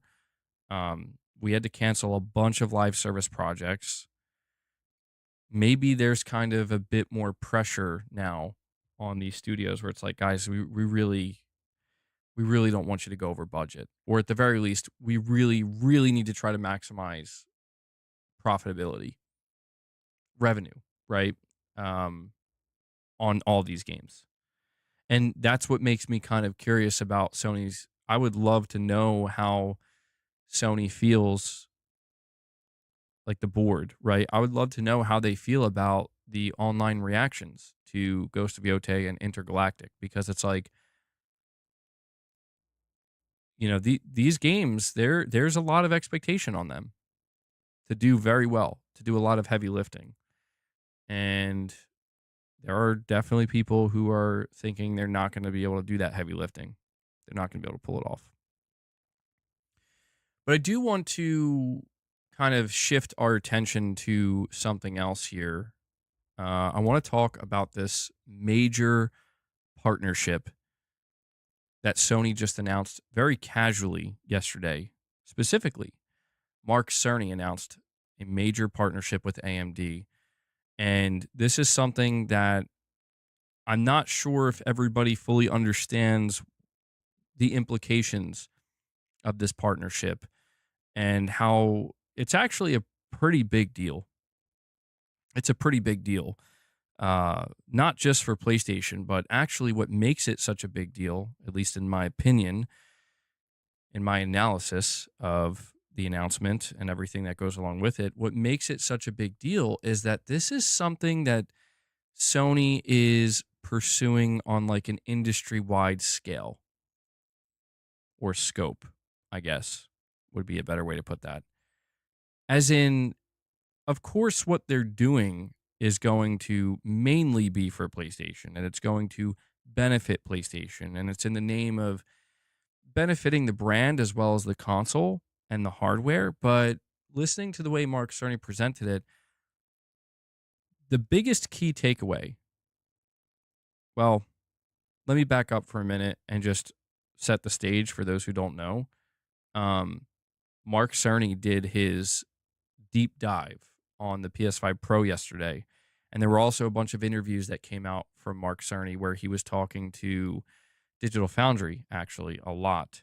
And there were like, there was like a lot at one time.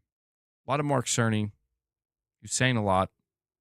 And during this deep dive presentation, the first like 85%, I would say, of I said the first, but like 85% of that presentation was focused on breaking down all of the technology inside of the PS5 Pro, why he chose to put that technology in this console, what their expectations are for it, and so on and so forth.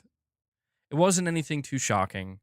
A lot of it we already did know, but at the end of the presentation, like the last 15% of it, I would say is where Mark Cerny he kind of gave us, I would say, a bit of a reveal. Now, obviously, the reveal is in the partnership with AMD that they're calling, I keep forgetting the name of it, Amethyst. I don't know if I'm saying that correctly, but this is it's a project and a partnership. They're calling Amethyst with AMD. Basically, I'm going to try to break this down as simply as I possibly can. This collaboration is not only for the PlayStation 6 and the technology that will be inside of the PlayStation 6, as well as other future PlayStation hardware, like their handheld and whatever else they may have planned for their hardware roadmap.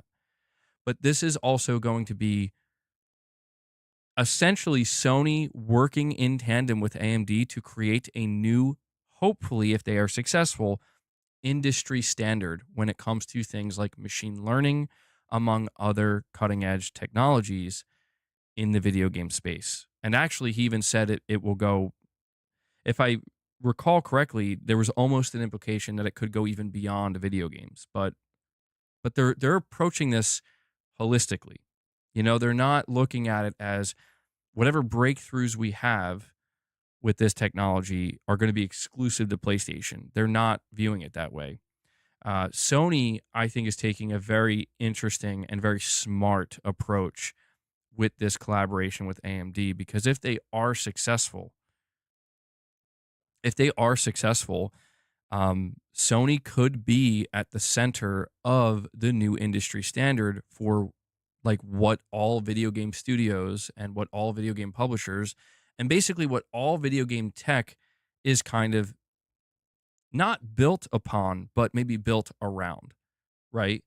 This is what makes this so interesting, where Sony is making a play, obviously, with the PS5 Pro and PlayStation Spectral Super Resolution to have their own stuff, their own PlayStation branded stuff. And that's one of the more interesting things we learned from Mark Cerny during a Digital Foundry interview is Mark Cerny clarified that the PlayStation Spectral aspect of this, it's just simply the branding, right? It's the PlayStation branding. So there could be other things that have the PlayStation Spectral branding potentially. And that was an important thing for him to kind of clarify, because it's clear that what he's working on with AMD goes well beyond just the idea of the PlayStation Spectral branding and any type of PlayStation branding. That means that even future Xboxes may use PlayStation tech. I mean, again, if I'm understanding this correctly, if I'm understanding what Mark Cerny is saying correctly, that's the implication. The implication is that there will be some kind of potential breakthrough in machine learning technology or graphics technology or just game development technology. That's another thing Mark Cerny was speaking about here is he was saying, like, obviously there's a focus on the graphical side, but and again, he's speaking very broadly because he can only reveal so much, but he made it sound like they're going it almost I'll be honest with you guys, it almost makes it sound like this is going to be Sony and AMD's attempt, and they didn't say this. This is just the way I'm kind of interpreting it, and I may be overextending what they're presenting here. It almost sounds like this is going to be their attempt to try to revolutionize game development as a whole. And they're starting very modestly. They're starting humbly with just things like PlayStation Spectral Super Resolution, the PS5 Pro, and a focus on the PS6. But it really does sound to me like they want to go beyond, like well beyond that. And I think this is also quite revealing in some sense because we've been talking extensively about how Sony, and not just Sony, but Microsoft and many other video game companies for that matter, they are beginning to, I guess, be more open minded in a sense to the idea that, maybe things are changing. Maybe the future of gaming and the future of this industry is much more open and free. And to be fair, that's not like anything new. I mean, just look at Steam, right? But for companies like Sony, for companies like Microsoft, for the traditional console space, of course, more than anything, these things are not, um, these things are not necessarily what people have come to expect. You think it's for FSR4? I think that's a part of it. Yeah, I think it is going to be for FSR4. I think it's going to be for, um, I think basically Sony and AMD essentially just shook hands and agreed that, look, we both have the same end goal here, which is we're both trying to produce breakthroughs in game development technology. And maybe we would have a better chance of that working together. My question is how this is kind of divvied up, right? Like if it's more of Mark Cerny and Sony's team that end up coming up with the breakthrough, well, what's that branding going to look like? What are they going to call it? How are they going to divide that up? Like if AMD only contributed about 1/4, you know what I'm saying? I don't, I mean, I'm sure considering it's an official partnership, I'm sure there was a bunch of contracts written up and signed, legal stuff, certainly. And a perfect image. Sorry to keep you waiting with your super chat, buddy. Saying the only reason PlayStation went with AMD is because backwards compatibility, because Intel could not. I'll wait. We'll be here from the understanding of software and hardware. Well, I mean, yeah, that is true too. We did hear about that where like Sony basically was like maybe considering other options, but at the end of the day, they kind of understood the importance of backwards compatibility for PS5 and PS4 with the PlayStation 6. And so because of that, it's not that they couldn't potentially find other solutions working with, say, somebody like Intel or whatnot, but it could potentially be a nightmare scenario where actually we can't do it, or it's going to be way more complex or complicated than we anticipated. Um, oh man, I'm having that weird thing happen where the roof of my mouth feels itchy. Oh my God, I hate that. Let me take a drink. You guys know what I'm talking about? You ever get that feeling in the roof of your mouth? It feels like something's like a feather or something is like tickling the roof of your mouth and you're like trying to use your tongue to itch it, but it's like not working. It's always a great feeling.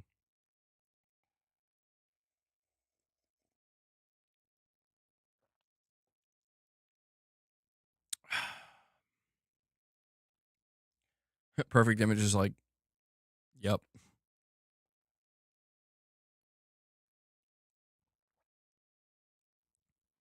That's interesting. I'm seeing a couple people say they don't know what that feeling is. Really? Huh. And Steven Leon, another legend. Steven Leon coming in, dropping another 10 bomb on the community. He's just coming in out of nowhere, showing more support for the channel and the community.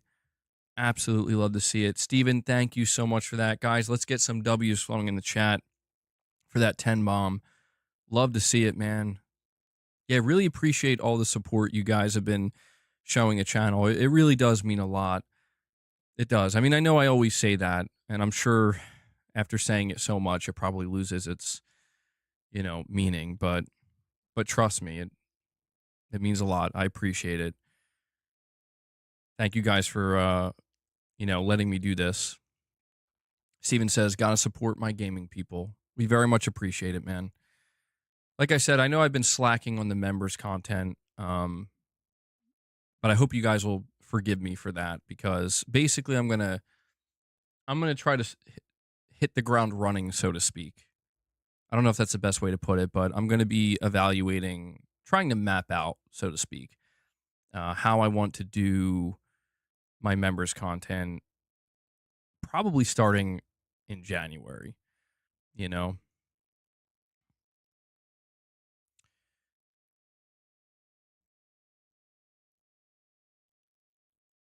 Some people are just blessed like that. Yeah, well, I feel very lucky, man. I try. I mean, I'm only human. I feel like sometimes we all kind of take things for granted. When you get used to certain things, I think that's normal. But I always try to remind myself that, I'm over here able to chat with a like-minded community of gamers and people who are interested and passionate about the gaming industry, and specifically about PlayStation. And that's I would have never thought. I would have never thought that would have been possible. So good stuff, guys.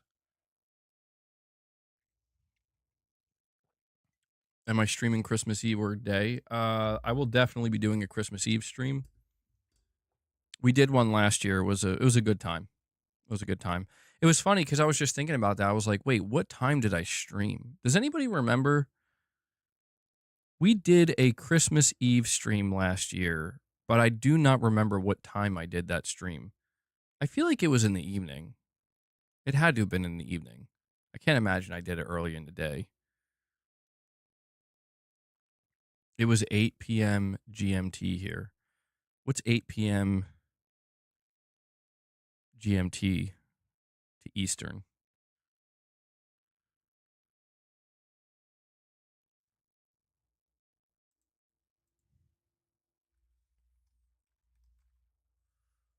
So that would have been really that. See, that doesn't sound right to me. You know what? Maybe it was. Maybe it was. For me, that says 3 p.m. Maybe it was 3 p.m. That actually, I think, makes sense. I mean, I usually have like a Christmas Eve tradition where I hang out with the family. We watch Jingle All the Way. The whole 9 yards, So that would make sense.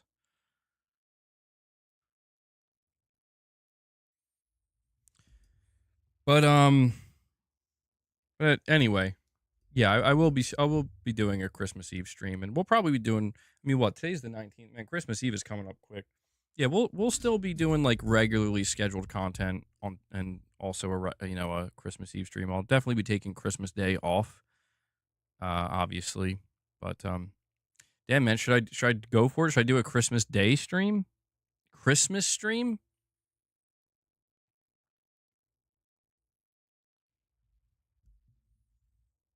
The Night Before is your favorite Christmas movie? Oh yeah, I remember that, Hanzo. I think that was 2 years ago, actually. Yeah, that was a crazy Christmas Eve stream as well. Yeah, no, it was a joke. I'm not streaming on Christmas. Sometimes I forget that, like, I'm bad at sarcasm, or like sometimes I'm really bad at conveying when I'm not being serious or just joking. But no, I'm not gonna be streaming on Christmas. Christmas is Christmas is like one of those, dude. It's funny because like I feel like Christmas has become more relaxing in some sense over the years.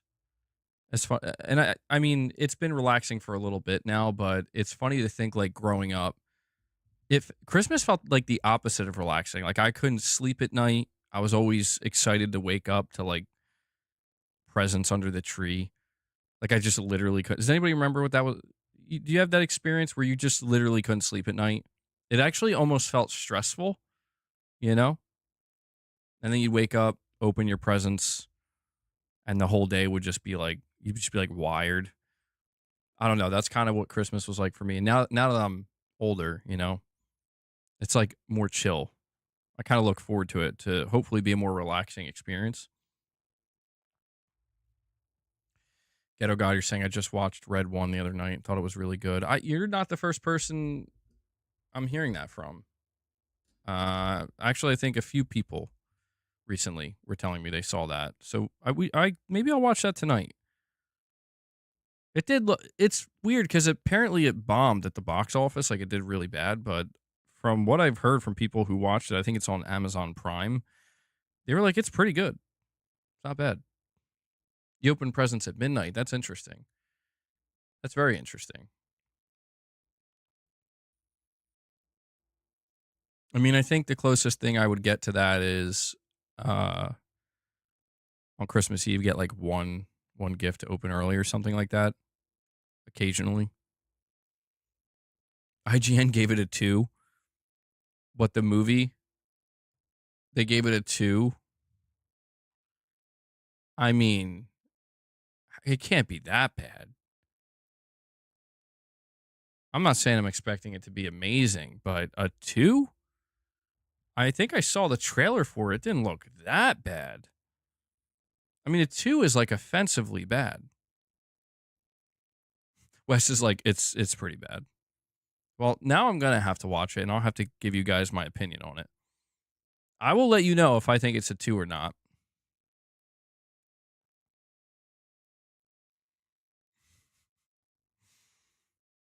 See, that actually sounds entertaining to me. You're saying it's The Rock playing The Rock with a forced jungle scene. That only enhances the movie. I don't think you understand. Steven, you're saying you're going to watch it on Prime?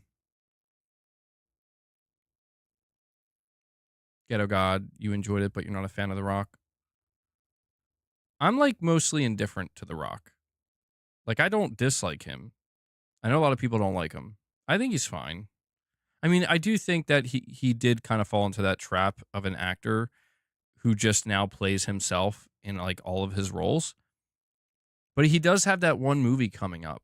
It's like an A24 movie, I think, where he plays a boxer and he looks completely different. And it's going to be his first attempt at like really trying to, I guess you could say, act, you know? That'll be interesting. Yeah, that's true.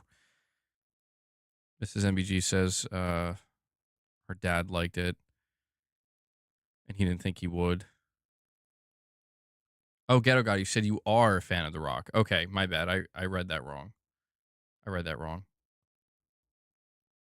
Yeah, I do feel like people are a little bit harsh towards him these days. You know? Like, he's not, like, people make it sound like The Rock is, like, the most unlikable person. I'm like, he's not that bad. Like, there's a lot of stuff there's a lot of, like, random clips of The Rock that I thought were either funny or cool or whatever. And I'm like, yeah. I mean, I've seen a couple cringe clips too, but, you know, it happens.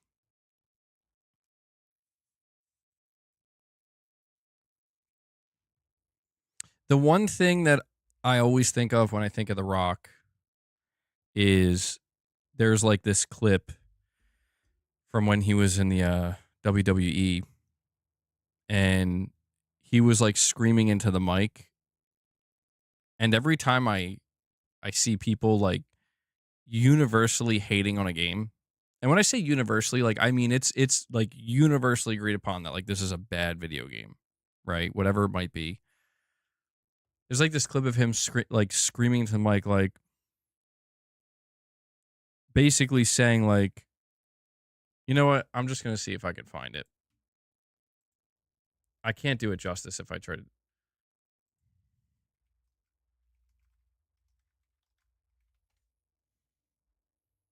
All right, here we go. This is the one. Do you think this would get copyrighted? It's a 13-second clip of The Rock from WWE saying saying something. Do you think it could get copyrighted? Like, is the WWE like insanely strict with that or something? Because I don't know. I'm always so nervous anymore about playing anything.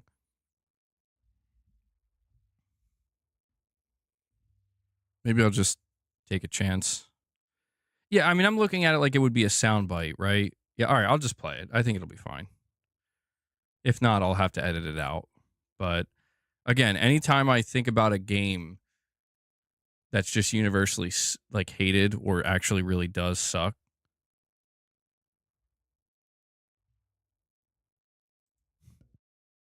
And run your mouth about how you're the game. Well, The Rock says if you are the game, then quite frankly, you need to go back to the drawing board because your game absolutely sucks. I'm telling you, man, that sound bite just lives in my head anytime I see a game that just seems like it sucks. Especially like when it's like a game, like a bigger AAA game that's supposed to be really good. Do I have a platinum goal for 2025? I'm probably going to talk about that as we get closer to the end of the year, but I did not hit my platinum goal for 2024. I had a goal of reaching 50 platinums. I think I got 9 or 10 this year so far.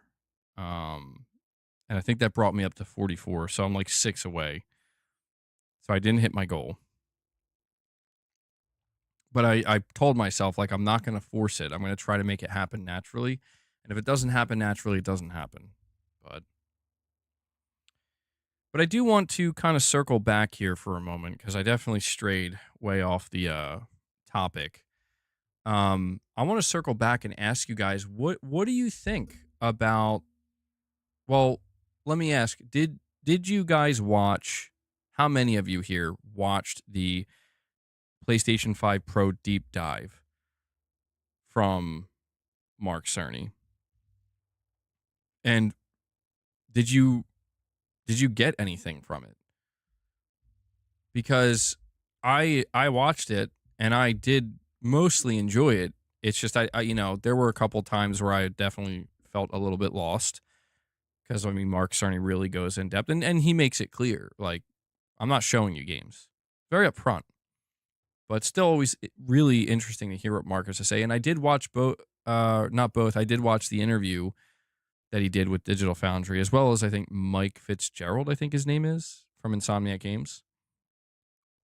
And, there was something else I meant to say when I first started talking about this topic. So there is the big partnership with AMD, but after listening to Mark Cerny talk much more in depth about the PS5 Pro, something that I think became crystal clear, like we already kind of knew this, or we were assuming this.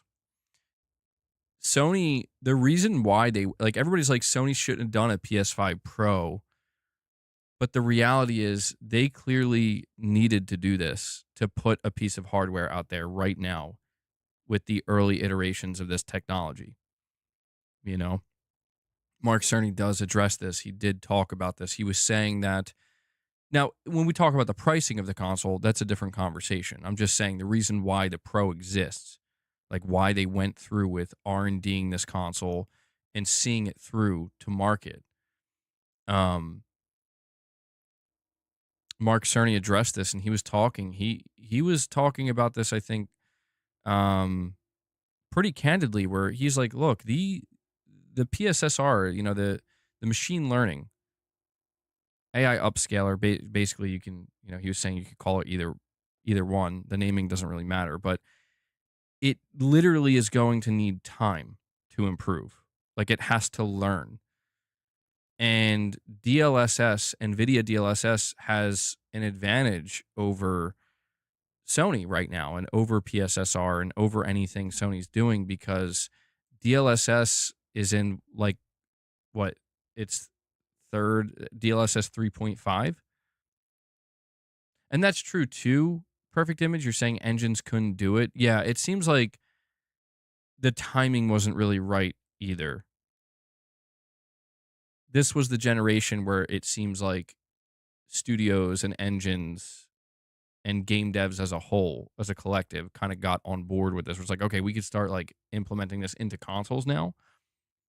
Like now it's becoming possible. But you're saying DLSS version 1.0 sucked. And that's the thing.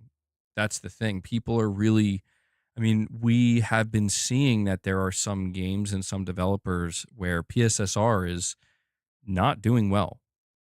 And they're removing it from their game or they're adding an option to turn it off.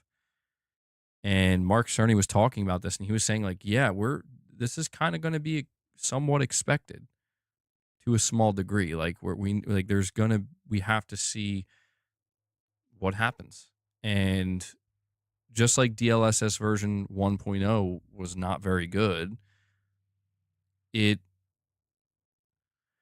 and see, that's interesting.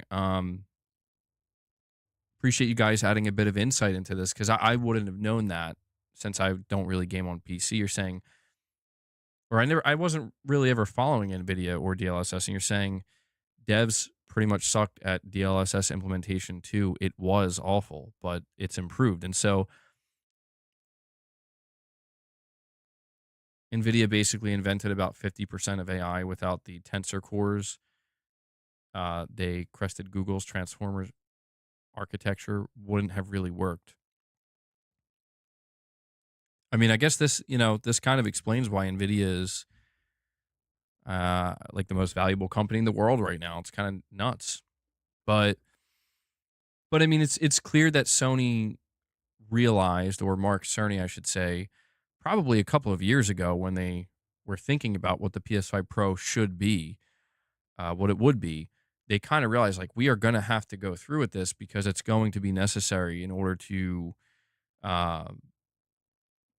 establish this technology. And when you think about it, when you really think about it, like them choosing to do it with the PS5 Pro makes so much sense because the PlayStation 6 won't be available probably till 2028. So that's 4 years from now, which means this new technology is going to have 4 years to be out there in the wild and for devs to get used to it and to figure out how to get it working best with their engines, and also time for it to improve on Sony's end. I think this is the much better outcome, or will lead to a much better outcome than if Sony was like, we're not going to do a PS5 Pro. We're just going to wait to introduce PSSR version 1.0 with the PlayStation 6. That could have been bad because the issues that we're seeing with PSSR right now could have been there day one with the PlayStation 6. And so the entire conversation around the PlayStation 6 could have been a negative one because it's like Sony's flexing this new AI upscaler and it's just not that great right now, or it's struggling more than people would have expected. The hope is by the time we get to the PlayStation 6, all this new tech that Sony's kind of in the process of implementing now in the PS5 Pro and planning on improving, it's going to be much more refined by the time it launches with the PS6. So it'll be interesting to see, I guess, what games look like 2-3 years from now. I mean, obviously I'm interested to see what games look like in the next 6 to 9 months, but Illegal Monkey, you're saying, MBG, do you feel like PS5 Pro buyers spent money to unwittingly become beta testers? Kind of. Yeah, I think most people buying a PS5 Pro, well, not all, but most people kind of understood, like, or there's kind of an unspoken agreement, where it's like, yeah, we know that there's brand new cutting edge tech from PlayStation that they're working on. And that's why I just think it's like the whole conversation around the PS5 Pro is, I think it's died at this point, which is not unexpected. The conversation was so intense, but I think we've just kind of reached that point where everybody, I think, now realizes that, you know, this console was definitely for a specific audience, and that audience bought it. And the people who, that audience will continue to buy it if they didn't purchase it yet. And everybody else is just fine with the base PS5. But ultimately, the hope is that anybody who does buy a PS5 Pro ends up feeling like it was worth it in the end. They don't feel burned by it. Anybody who bought a PS5, I don't think should feel burned by it. I mean, it's a great console with a great library. And I think in the end, it's ultimately going to benefit. Like, I'm okay with this. Like, I'm okay knowing that we're getting the earliest iteration of this new technology that we are seeing benefits from, but it's not perfect. It's not fully refined. And so it's going to be a process over the next 4 years. But to be fair, this is kind of what we see pretty much with every new hardware release anyway, Even when the PS5 first came out, I mean, we were seeing devs like Insomniac and Bluepoint like really kind of flexing what the hardware can do. But a lot of other third-party developers, like, especially because of cross-gen, it's like, well, it's going to take a little bit of time, for us to really hone in on this new hardware. And I think everybody who bought the PS5, within the first year or two kind of understood that. It's just the nature of the beast. So my hope is that, and I'm sure this is Sony's hope as well, when the PlayStation 6 dev kits go out, because think about that, right? Like, PlayStation 6 dev kits will probably go out, well, I don't know. I mean, how far in advance do you think PS6 dev kits would go out? Like a year? Something like that? Year and a half? I don't recall what it was for the PS5. But I imagine that, you think 2 years? You think so? I guess it depends, right? If they lock in the hardware 2 years, they probably, like prior, they probably could. The earlier, the better. But I don't know. 2 years also sounds extreme because I feel like they would be afraid of it leaking. Maybe like a year and a half, I would imagine. Because a year might be cutting it close. I'm not sure. But what I was going to say is, when they put out these PS6 dev kits, the idea is almost all developers are already familiar with PSSR. They've had 2.5, maybe 3 years to work with PSSR, to work with the PS5 Pro. And so the PS6 will automatically benefit from that, where as soon as the PS6 is picked up by devs, they're automatically more comfortable working with it. And so what that ultimately is going to translate to for PS6 buyers are better optimized games. At least you would hope so, right? That's the end goal here. Luke Vadger, sorry, with a $2 super chat saying, I'm scared people next gen will go to Xbox. Luke is always coming in here scared, bro. It depends what you mean by that. Do you mean you're scared they're going to go to the Xbox console, or are you talking about them going to the Xbox ecosystem? Because I don't think that's going to happen. Like, I think people will still go to Xbox, whether it be for Game Pass or a specific game that a Microsoft studio launched. But I think at this point in time, it's kind of the opposite. I think people are not worried about going to Xbox because they know Xbox is willing to come to them. So I don't think there's anything to be scared of. Certainly not. Dude, I got to talk about that. That's another topic. The new sales data is in for November. And dude, I cannot believe what I am seeing. Well, I guess I kind of can believe it, but it's still kind of shocking with Xbox hardware, man. Like, I saw somebody in the chat, they were like, I doubt they'll even have a console at this rate. Dude, I mean, they will, no matter what. It seems they are committed to that. They're going to at least do one more, but Jesus, dude, like, the hardware on the Xbox side is falling at a rate so rapid. I mean, it's flatlining, dude. Like, it is completely flatlining. And I'm not saying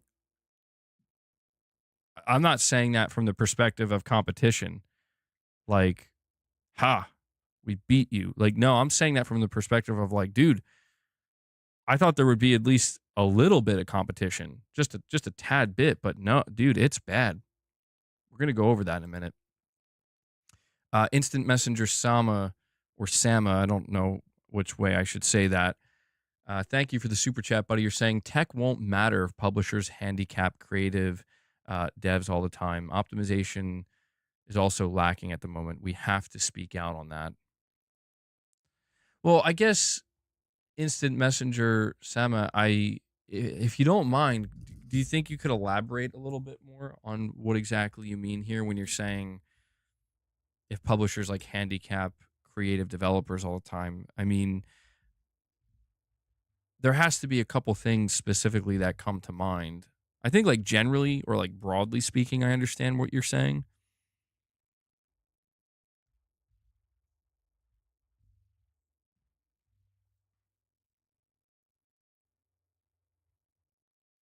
MBG, have you seen how Call of Duty is failing miserably? People hate Warzone and are abandoning it. I actually haven't seen any of that. No, I'm still playing Call of Duty. I mean, Call of Duty is one of those games that I've been playing, but I haven't been paying attention to what anybody says about it, which is interesting. I don't know. Is there some kind of major problem that I'm unaware of? I mean, it seems like it's been okay for me.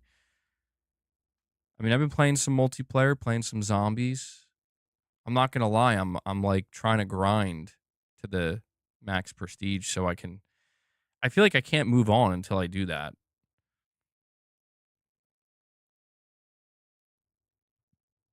I've been enjoying Black Ops 6. I have. I gotta be honest. It's probably the most fun I've had with a Call of Duty game in quite some time.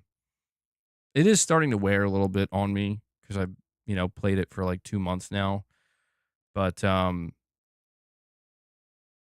man, I've been playing some of the infected game mode, which is pretty fun. Oh yeah, that I actually did hear about, the hackers, specifically in like Warzone. I never liked Warzone, dude. I'm gonna be honest with you. I never liked Warzone because to me that was just Activision's attempt at chasing trends. And I don't blame them for doing it because it's like, of course you should. It's Call of Duty, but it's just like it was the fact that they seemingly, at least temporarily, like they didn't abandon the regular Call of Duty multiplayer, but it clearly took a back seat. And they're like, Warzone's our new moneymaker. And I'm like, I don't know. It was just really disheartening to see how quickly so many video game publishers were just jumping onto that. They were just jumping onto the battle royale trend specifically after Fortnite's success. And I understand why, but it's always kind of lame to see that, And I remember playing Warzone years ago, and I'm like, no. Like, if I want my battle royale fix, I play PUBG. But if I want my, traditional type of multiplayer fix, kind of like arcade shooter, I play Call of Duty.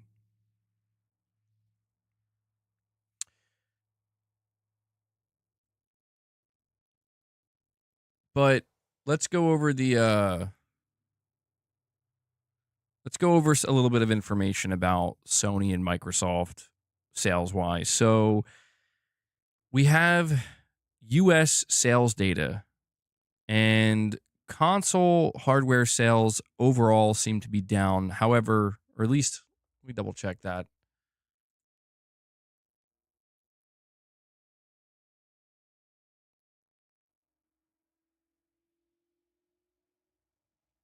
So let me see if I can find Matt Piscatella's tweets.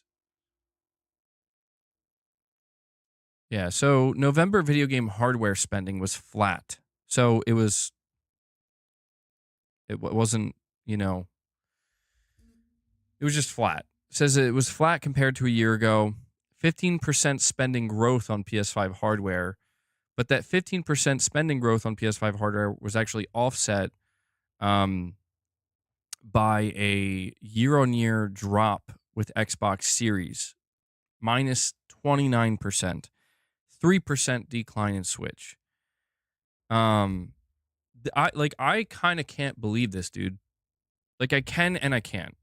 On one hand, well, first let's talk about the PS5 Pro. The PS5 Pro sold 12% less than the PS4 Pro in the US. 12% less. That's actually pretty good.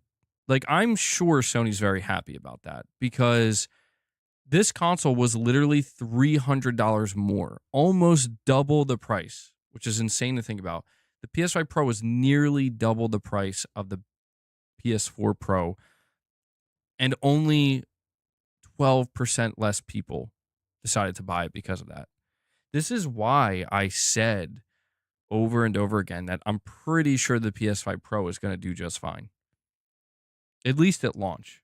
Long term, I don't know. But I was saying that just because, I don't know, man. I just think that the audience that was interested in the PS4 Pro, the majority of them, even at $300 more, are going to be interested in the PS5 Pro. And that seemingly, as of right now, is turning out to be mostly true.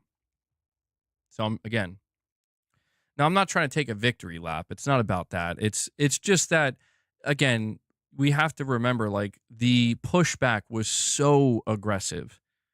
Like, people were, again, this is kind of why I find it difficult to take anybody seriously or pay attention when I see people say this is going to flop, this is going to fail, nobody's going to buy this product, and then people buy the product and it's just fine. I mean, we do have rare instances every now and again where people say this is going to flop and nobody's going to buy this, and then that actually happens. But most of the time, I feel like as long as you're paying close enough attention, you can deduce whether or not there's any truth to that.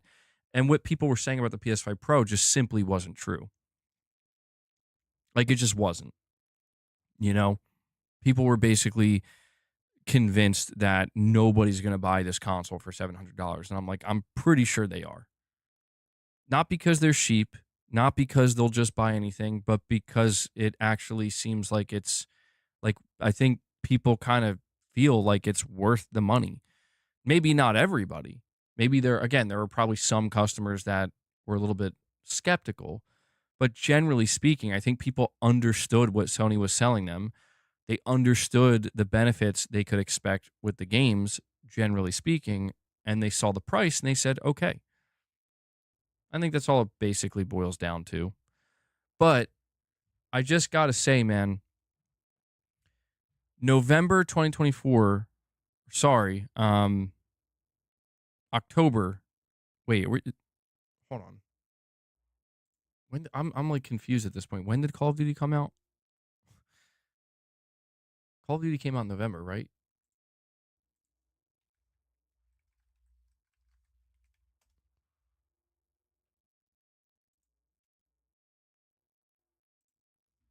October. Okay, it was at the very end of October. That's why I'm so confused. All right. I was confused for a moment there. I'm like, wait, I could have swore this game came out in October, not November. And it came out, Call of Duty came out October 25th. But obviously it was the big game for November as well. And I just have to talk about this for a moment. We need to evaluate like what is happening with the Xbox console and Xbox hardware. We need to talk about this because, dude, this console is dying. at a rate that I'm just shocked. Like, I get it. I understand. There are going to be people who I think get a little bit defensive and they're like, well, obviously they're not going to be selling consoles if Call of Duty's on Game Pass. But to be honest, man, look, I think what I'm about to say is a reasonable thing to say. All right. I would think that the launch month of a brand new Call of Duty game, especially one like Black Ops 6, which had quite a bit of hype around it,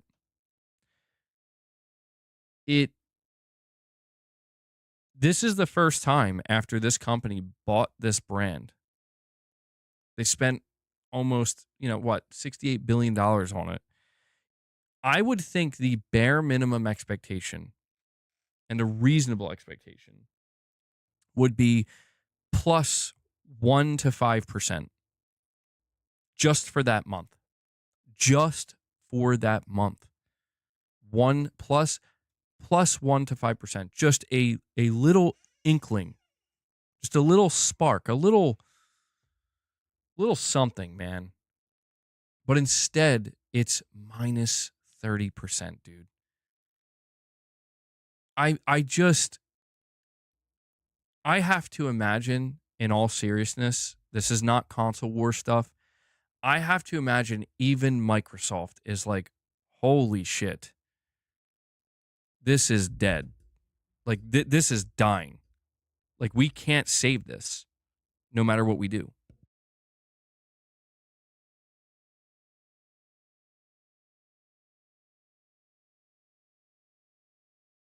PlayStation Pete with a super chat says, Nintendo Switch outsold the PS2 in the US. You think it's going to outsell it in 2026? Yeah, Josh Z was here earlier talking about that, PlayStation Pete. It's kind of crazy. It's kind of crazy to think the Switch is doing it, man. It's doing it. We'll see what ends up happening. But, man, I know that there are a lot of people who still, there are a lot of people who I think when they talk about Xbox, they still fail to separate the console side of Xbox from the brand itself. And I think now more than ever, it's critical when we have these conversations to make sure we are separating these things. Because Xbox as a brand is just fine. If anything, it's actually doing well now that they have all these games, all these live service titles, all these studios, and now they're putting their games in more places. As a brand that distributes video games, right? I think they're doing fine. But at the same time, I think it's disingenuous to pretend that the Xbox brand is not known for the console. It is. It's how it started, and it's what people, well, it's even still now what some people still expect from it.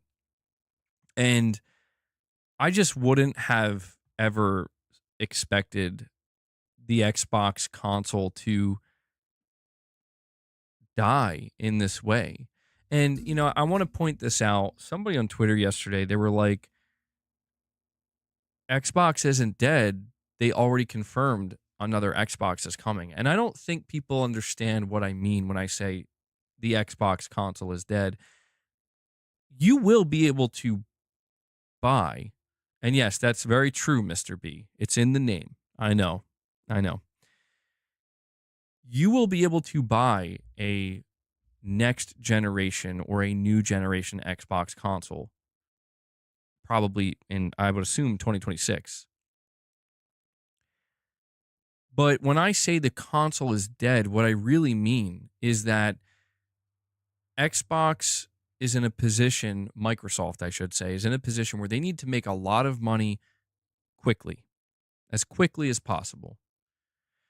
The console is only a detriment at this point, seemingly a detriment to that goal. If not a detriment, something that is not even remotely a viable option. And it's interesting when I see people having these conversations because, something else I've seen some people bring up is like, well, these companies don't even make money on the consoles. So does it really matter? And I'm like, well, you have to understand the, the bigger picture when it comes to consoles in general and the console ecosystem. The whole idea is, well, take a look at PlayStation, right?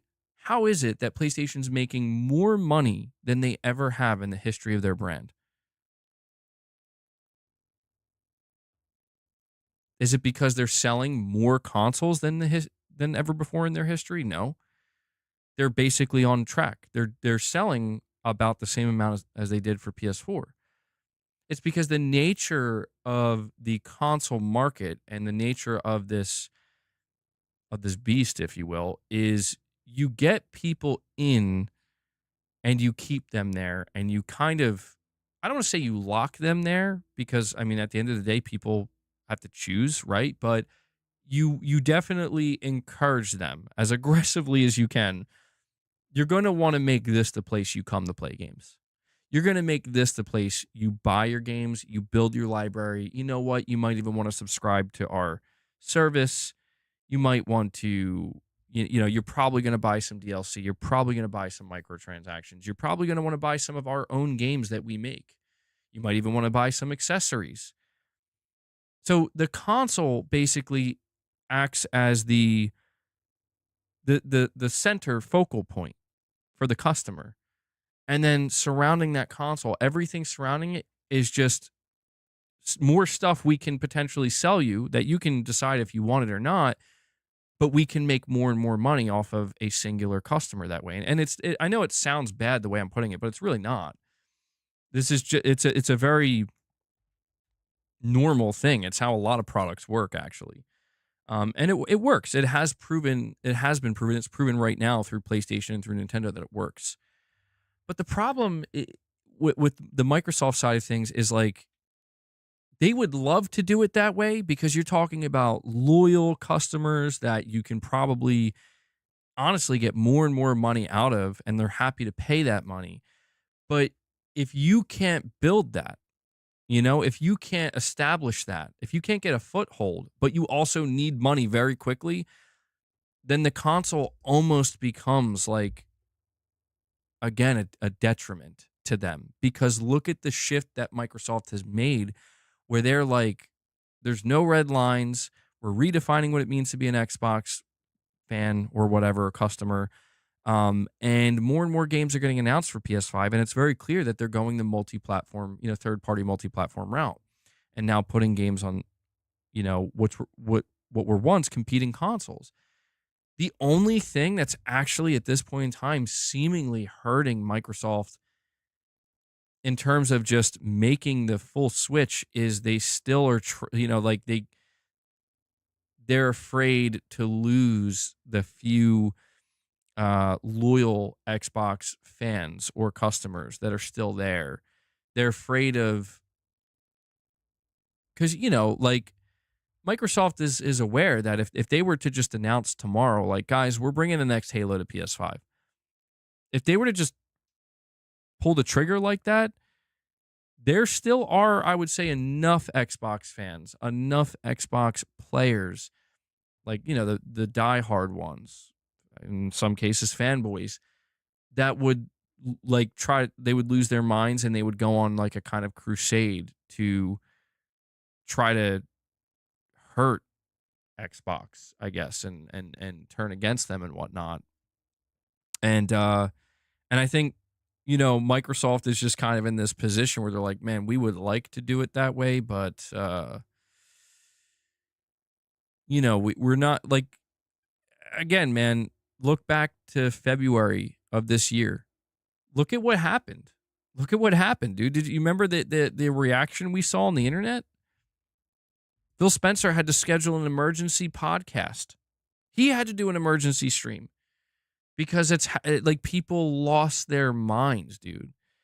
And it became clear, like, if Microsoft was planning on just ripping the Band-Aid off and just doing it, like, we're just flipping it now, it became clear that it's like, yeah, we can't do it like that. We're going to have to slowly build up to it over the course of months and potentially years. Although it does seem like it is accelerating. But I don't know, man. I'm just saying that I don't know, frankly, how you could see this data and see where Xbox is as a console right now, and actually, I'll be totally real right now. Like, I don't know how you could feel comfortable in investing in another Xbox console. I wouldn't, and I mean that. I don't mean that as in like, oh, because Microsoft sucks and I hate them. No, I mean literally like I would just be thinking to myself, why would I buy a console where yeah, I can get the next Gears, I can get the next Forza, I can get Fable, but I'm not getting that Bloodborne remake. I mean, I don't know if that's actually going to come, but I'm not getting God of War. I'm not getting any Naughty Dog titles. I'm not getting the next Ghost game. I'm not getting any of Sony's games, and I'm also not getting any of Nintendo's. Like, I don't.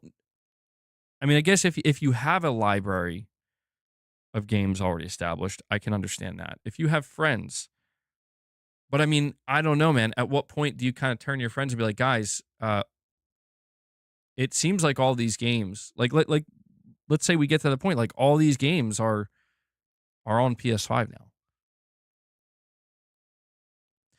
Here's the most important thing I want to say to wrap up this topic, because there's only so much more that can be said. For anybody wondering why Microsoft, the last couple of months, the last like 4 to 5 months or so, for anybody wondering why it seems like they're really beginning to ramp up, like, yeah, we're putting more of our games. Like, they're really starting to lean into it now. It's this right here. This is why. By the way, and I failed to mention this, this might actually be the most important piece of data of all. Microsoft bet on Call of Duty and Game Pass. I was telling you guys for a while now, I'm dying to know what Call of Duty Black Ops 6 did for Game Pass. Did it really move the needle?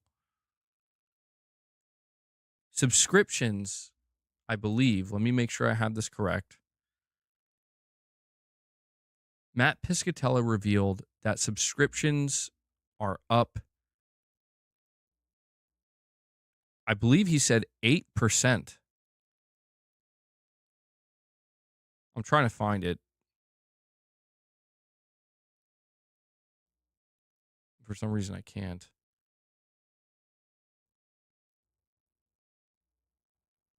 Video game content. Yeah. Non-mobile video game subscription spending grew 8% when compared to a year ago. The release of Black Ops 6 as part of Xbox Game Pass was the primary growth driver. Dude, that 8%, that 8% is not only Game Pass. Most of it is.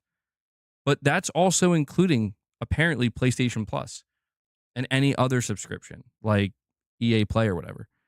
So it's actually less than 8%. That, dude, maybe I'm crazy. That sounds abysmal. That sounds abysmal, dude. I mean, I'm just trying to understand. Like, I don't get it. This was the big play. Like, this was it, man. This was the moment of like, you know what? Fuck it. We're going to put Call of Duty into Game Pass. That's right. A game that that the only way you could ever play it was paying $70 for. We're putting it into Game Pass. And I said so many times, if Call of Duty can't do it, what will? I'm not saying the 8% it's not nothing. But you cannot convince me that Microsoft, when they were projecting how much will a brand new Call of Duty Black Ops 6 day one into Game Pass with full marketing money behind it, marketing it in Game Pass, how much percentage-wise do we expect it to move the needle? Only like 7 to 8%. No fucking chance. You do not spend nearly $70 billion to move the needle by less than 10%. However, it doesn't matter. I've said this before, and I will say it again. It's okay. Because look at all the money we just made from PlayStation. You are right. Microsoft is playing the long game. But things are, in my opinion, things are looking a little spooky when it comes to the Microsoft side of things. Not from their games, not from their studios. I think that's actually not looking spooky. It's everything else. Xbox console being down 30% on Call of Duty launch month. Pretty spooky. The first big Call of Duty title that people are hyped for, Black Ops 6, day one into Game Pass, 7 to 8% growth at most. Might even be less than that. That's looking kind of spooky, dude. Like if I was Microsoft, I'd have to really start to think at some point, like, this isn't going to work. So they're going to, I don't know, man. I think Microsoft at some point, they may end up having to increase the price of Game Pass again if they can't make this shit grow, like, at a more rapid rate. That's my assumption anyway. Because I still see the people who are subscribed to Game Pass still seem to be pretty satisfied with it. They pay $20 a month. It still feels worth it. Microsoft is feeding them more games than ever before, this is all good. But, like, this is all, again, in the name of, like, so when are we going to hit 80 million subs? Because I don't think Microsoft's willing to wait another 10 years, dude, at $20 a month. I don't think they're willing to do that. I mean, we could make the argument that it's okay, PlayStation, these games being available on PlayStation is what's going to subsidize, the cost of Game Pass. But it's like, I don't think so, dude. Doesn't matter how many games you put on PlayStation, how many copies of those games you put on PlayStation. No amount of PlayStation sales or money is going to subsidize a $68 billion acquisition. Everything's going to have to work in tandem. At the end of the day, Microsoft can afford to eat it. They can. I just genuinely wonder if they're going to. You're saying stop the cap? Well, where's the cap? I mean, I'll stop it. I will stop if you can identify what the cap is. Because I'm not saying anything definitively other than things are looking a bit spooky on the hardware and potentially subscription side of Microsoft. If that's the cap, well, I'm not. I mean, I guess I don't know, but I'm not saying, like, look, man. I'm saying here's what I'm ultimately saying. Let me just get down to it. And I don't think this is cap, right? What I'm trying to say is that every piece of data we have received since Microsoft acquired Activision Blizzard, even prior to the acquisition, but certainly after, every piece of data tells us that Microsoft is in the prime position, the best position that any company could ever be in, to be a third-party publisher, like a giant, like a juggernaut third-party publisher that just hardware is not a thing, does not matter, and subscription is just a kind of, it's just a little extra bonus for anybody who's interested. That's the position that Microsoft is in, and Satya Nadella knows that. I think everybody at Microsoft is starting to wake up to that reality, and that reality is being driven quarterly by the data. At 8% growth, they added around 3 million more subscribers. If they stay subbed for 13 months, they made $240 of each new subscriber instead of $70 for Black Ops alone. Well, I'll be real with you, dude. That's if you're telling me Black Ops 6 only added 3 million subscribers, look, maybe I'm wrong in that internally at Microsoft, they do see that as a big boost. That to me is weak as hell. I'm being serious. Like if that was me running Microsoft, you're talking about we're the second most valuable company in the world. We're trying to be the Netflix of gaming, as in well over 100 million subs. You're telling me we have the biggest shooter franchise in the fucking globe, on the globe. 3 million? This game sells like 20 million copies a year.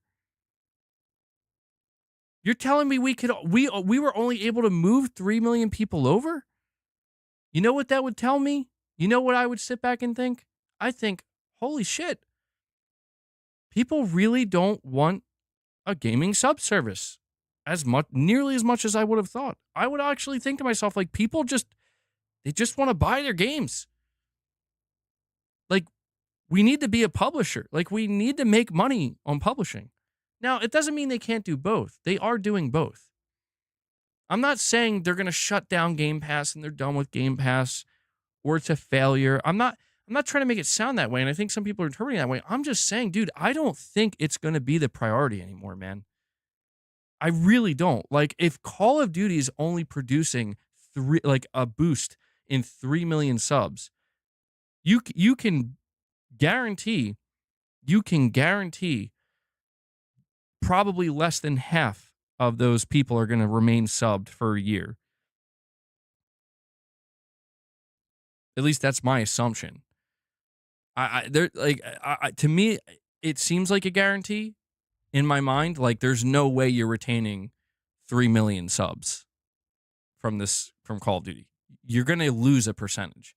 I wouldn't be shocked if that percentage is you lose 35 to 45%, maybe even 50. Because people are not going to stay subbed if they're not. That means they have to be interested in all your upcoming games. And you're talking about Call of Duty players. Maybe they will be, but I'm going to say most of them are probably just interested in Call of Duty. And once they get their fill, they're going to dip out. They need 200 million. That's what it said with the leaked documents during the FTC court case. Well, listen, from a consumer perspective, and I want to make this clear because, again, people, they want, I'm not talking about you guys, but people outside of the channel here, when they hear me talk about Xbox and Game Pass in this way, they think that I'm rooting against it, when in reality, it's like I'm indifferent to it. Like, at this point in time, I'm completely indifferent to Game Pass. And you know why? Because people clearly like Game Pass. Like, that is clear. I know people in real life that like it. So I'm not rooting against it. And I understand anybody who subscribed to it. I understand where they see the value. And so does Microsoft. That's why it exists the way it does. But I've always tried to tell people that at the end of the day, these corporations, they all operate the same way. You know, people are very quick to decimate Sony anytime Sony raises the price of something. And I get it. I hate that too. I'm not trying to give these companies more money if I don't have to, right? I'm not rooting. I don't know who would be rooting for that. But I also understand, like, yeah, they're trying to make profit. Like, the shit they're doing is costing them a lot of money and actually has a certain level of risk involved. They're trying to secure their profit. Because if they don't, they're going to be fucked. Just like any other, just how any other business operates. I've always tried to tell people, like, Microsoft, even though they are the second most valuable company in the world and they're worth trillions of dollars, it doesn't mean they operate in this way of like, yeah, we'll just eat it. Like, for a little bit, sure. But no, dude, especially when it comes to mass investment like this, the opposite is true. They're not looking to eat anything. They're looking to make make that money and make it quick. Because if they don't, they're going to have some frustrated shareholders, dude. You can't spend $68 billion on the biggest acquisition in the company's history and then turn to the shareholders and say, yeah, we're growing by like less than 10% in this one area. It doesn't matter anymore, dude. That's the truth.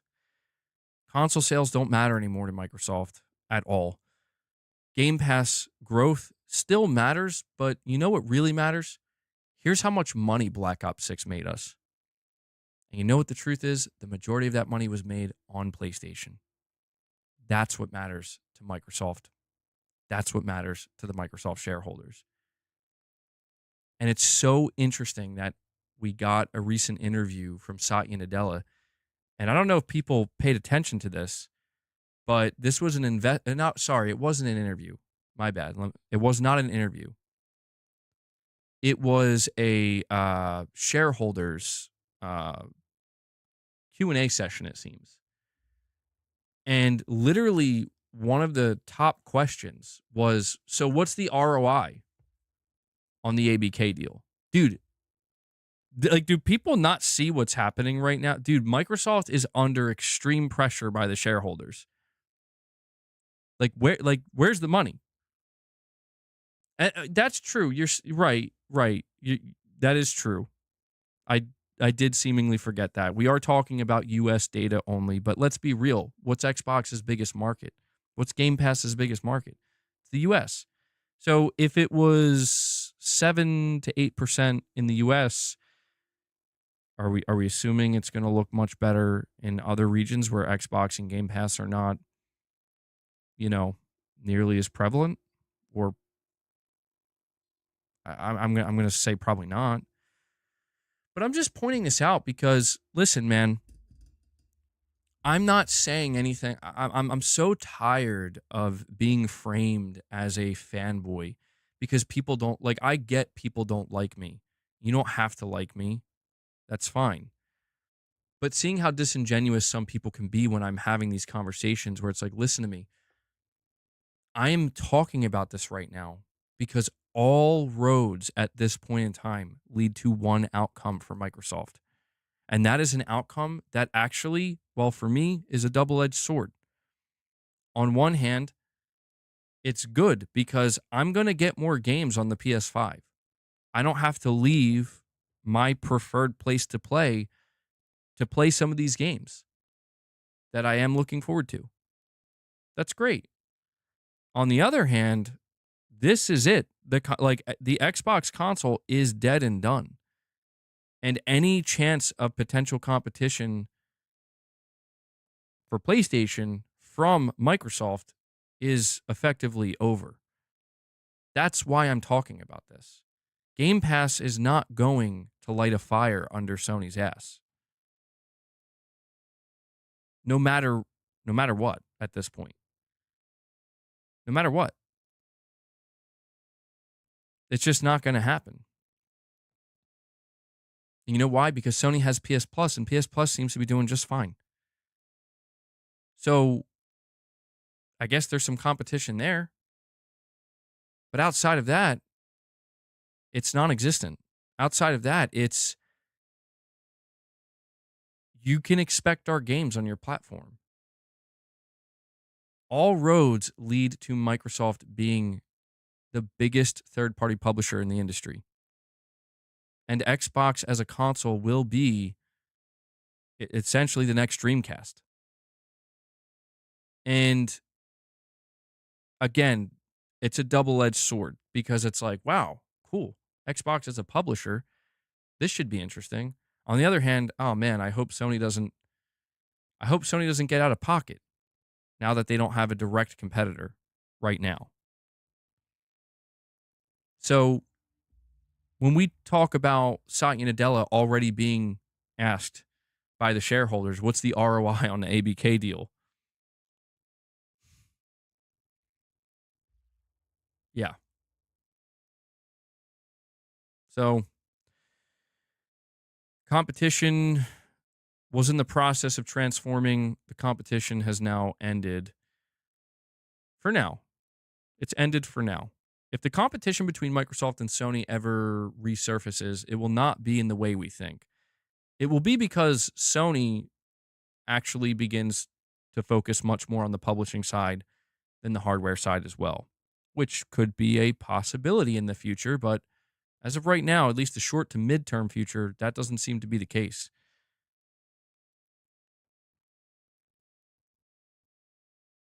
Please mention the 16% in Game Pass for October. Hold on, let me look this up. Yeah, you're right. We are looking at November's numbers, and Call of Duty, like I said, did come out October 25th. Game Pass October growth. Let me see.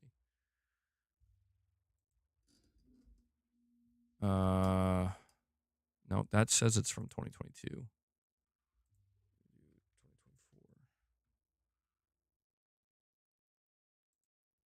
October 2024 sales charts. Why, like, I don't understand. I can't be more specific about what I'm looking up. Sparks Game Pass surge. Okay, hold on. October, or this was November 22nd.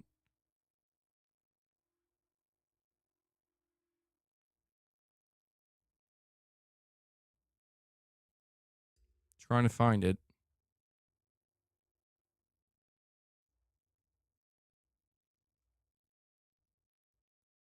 This information comes from, so it's US data. Matt Piscatella.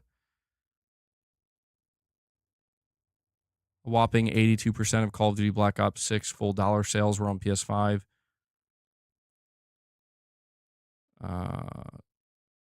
Okay, here we go. Non-mobile video game subscription spending industry-wide is up 16% year over year in October, largely due to Black Ops 6. Okay. So 16% in October. That's double what we're seeing in November.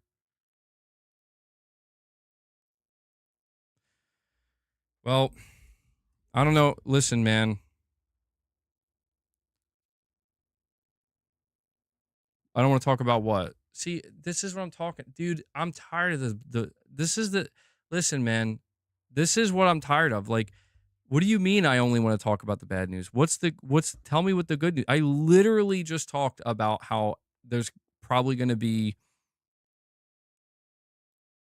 you know what? I was going to mention the Xbox event for January, but I literally just talked about how Indiana Jones is doing well. And it's, well, just tell me what is the good news that I seemingly skipped over? Was it the 16%?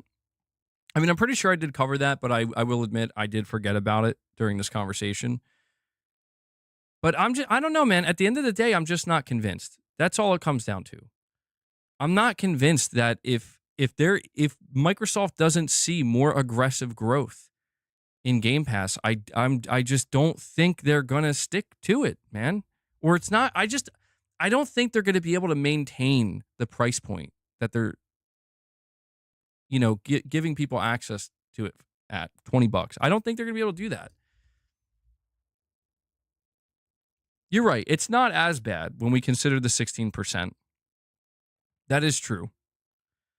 But I'm shocked Microsoft hasn't announced an official number yet, dude. The truth is, when Microsoft does their earnings, it seems like the biggest bragging point is overall revenue, which is good. I mean, yeah, that's the more revenue, it should lead to more profit. But the thing that doesn't make any sense to me is that, like, when it comes to this notion that Game Pass is the priority, I mean, we can't even say the console's the priority anymore. What doesn't make sense to me is that, like, when they are leading with their, like, hey, we're a revenue leader now, most of that money is being made outside of the Xbox ecosystem, including Game Pass. But it's seemingly not it like that, and that's where I'm just saying, like, that's the road, man. That's the road we're on. That's the road Microsoft is on. That would be like Sony right now. It'd be like, guess what? The PlayStation brand is making more money than it's ever made in its history. But 80% of that is not being made on the PlayStation platform. Or like 65% or something like that, right? 50%, 65%, 80%. It'll probably just, as Microsoft continues to bring more games over, it's just going to increase. That's the point that I don't think people are focusing on. You know, where it's like, dude, I'm like, what would people be saying about PlayStation if that was the case? PlayStation's a revenue leader. They're making more money than they've ever made before. But most of it's being made on platforms outside of PlayStation. I think people would probably think like, damn, dude. Well, how important is the PlayStation ecosystem at this point? How much of a priority is that? I don't know. Either way, we will continue to monitor what's going on with Game Pass, what's going on with Microsoft and them bringing their games over. But this all started with going over the console sales being down 30% in November. You know, it's a holiday season. They have the cheapest console out there with the Series S. This is the US, their strongest market. And even with all of this, they got Call of Duty now. They have the Xbox Series S. The US is their biggest market. It's a holiday season. November's the month where the biggest spending is occurring, and their console sales were still down 30%. So even though I'm not entirely sure what the future of Game Pass is, although I'm not convinced it's going to be the priority anymore, we can safely say that, unfortunately, the Xbox console is cooked, dude. There's no going back from this. And I think Microsoft knows that. And that's about it. Wow, I just realized I'm over 3 hours. Okay. This is what happens when I go on and on. I did not realize how long I was going on about this topic for. But guys, I think that is going to wrap up today's video, or sorry, stream. I did put out a video earlier. That's going to wrap up today's stream. Let's see. Yeah, you got to give them that, Gaming Survivor. You got to give them that. Supremacy 101, I'm sorry, man. I almost missed your super chat. You're saying Xbox is already what Steam Deck is to Valve/Steam. Yep. Yeah, I think that's a good way of putting it. And that's fine. That can exist. I just think it's a difficult pill to swallow, I think, for a lot of people to see it kind of be reduced to that. You know what I mean? But that's a good way of putting it. All right, guys, that's going to do it for the stream. I hope you enjoyed it. I want to make sure to give a big thank you to everybody who showed support today. We got a good amount of memberships gifted, which is great. Thank you guys so much for that. Also want to thank everybody for the super chats as well as the direct donations. I'm only able to do this, again, because you guys make it possible. So I also want to make sure to give a shout out to Devil Shooter, who does the timestamps for the streams. If you guys see him in the comments, show him some love, give him some thanks. I know he appreciates it. And yeah, that wraps today's stream up.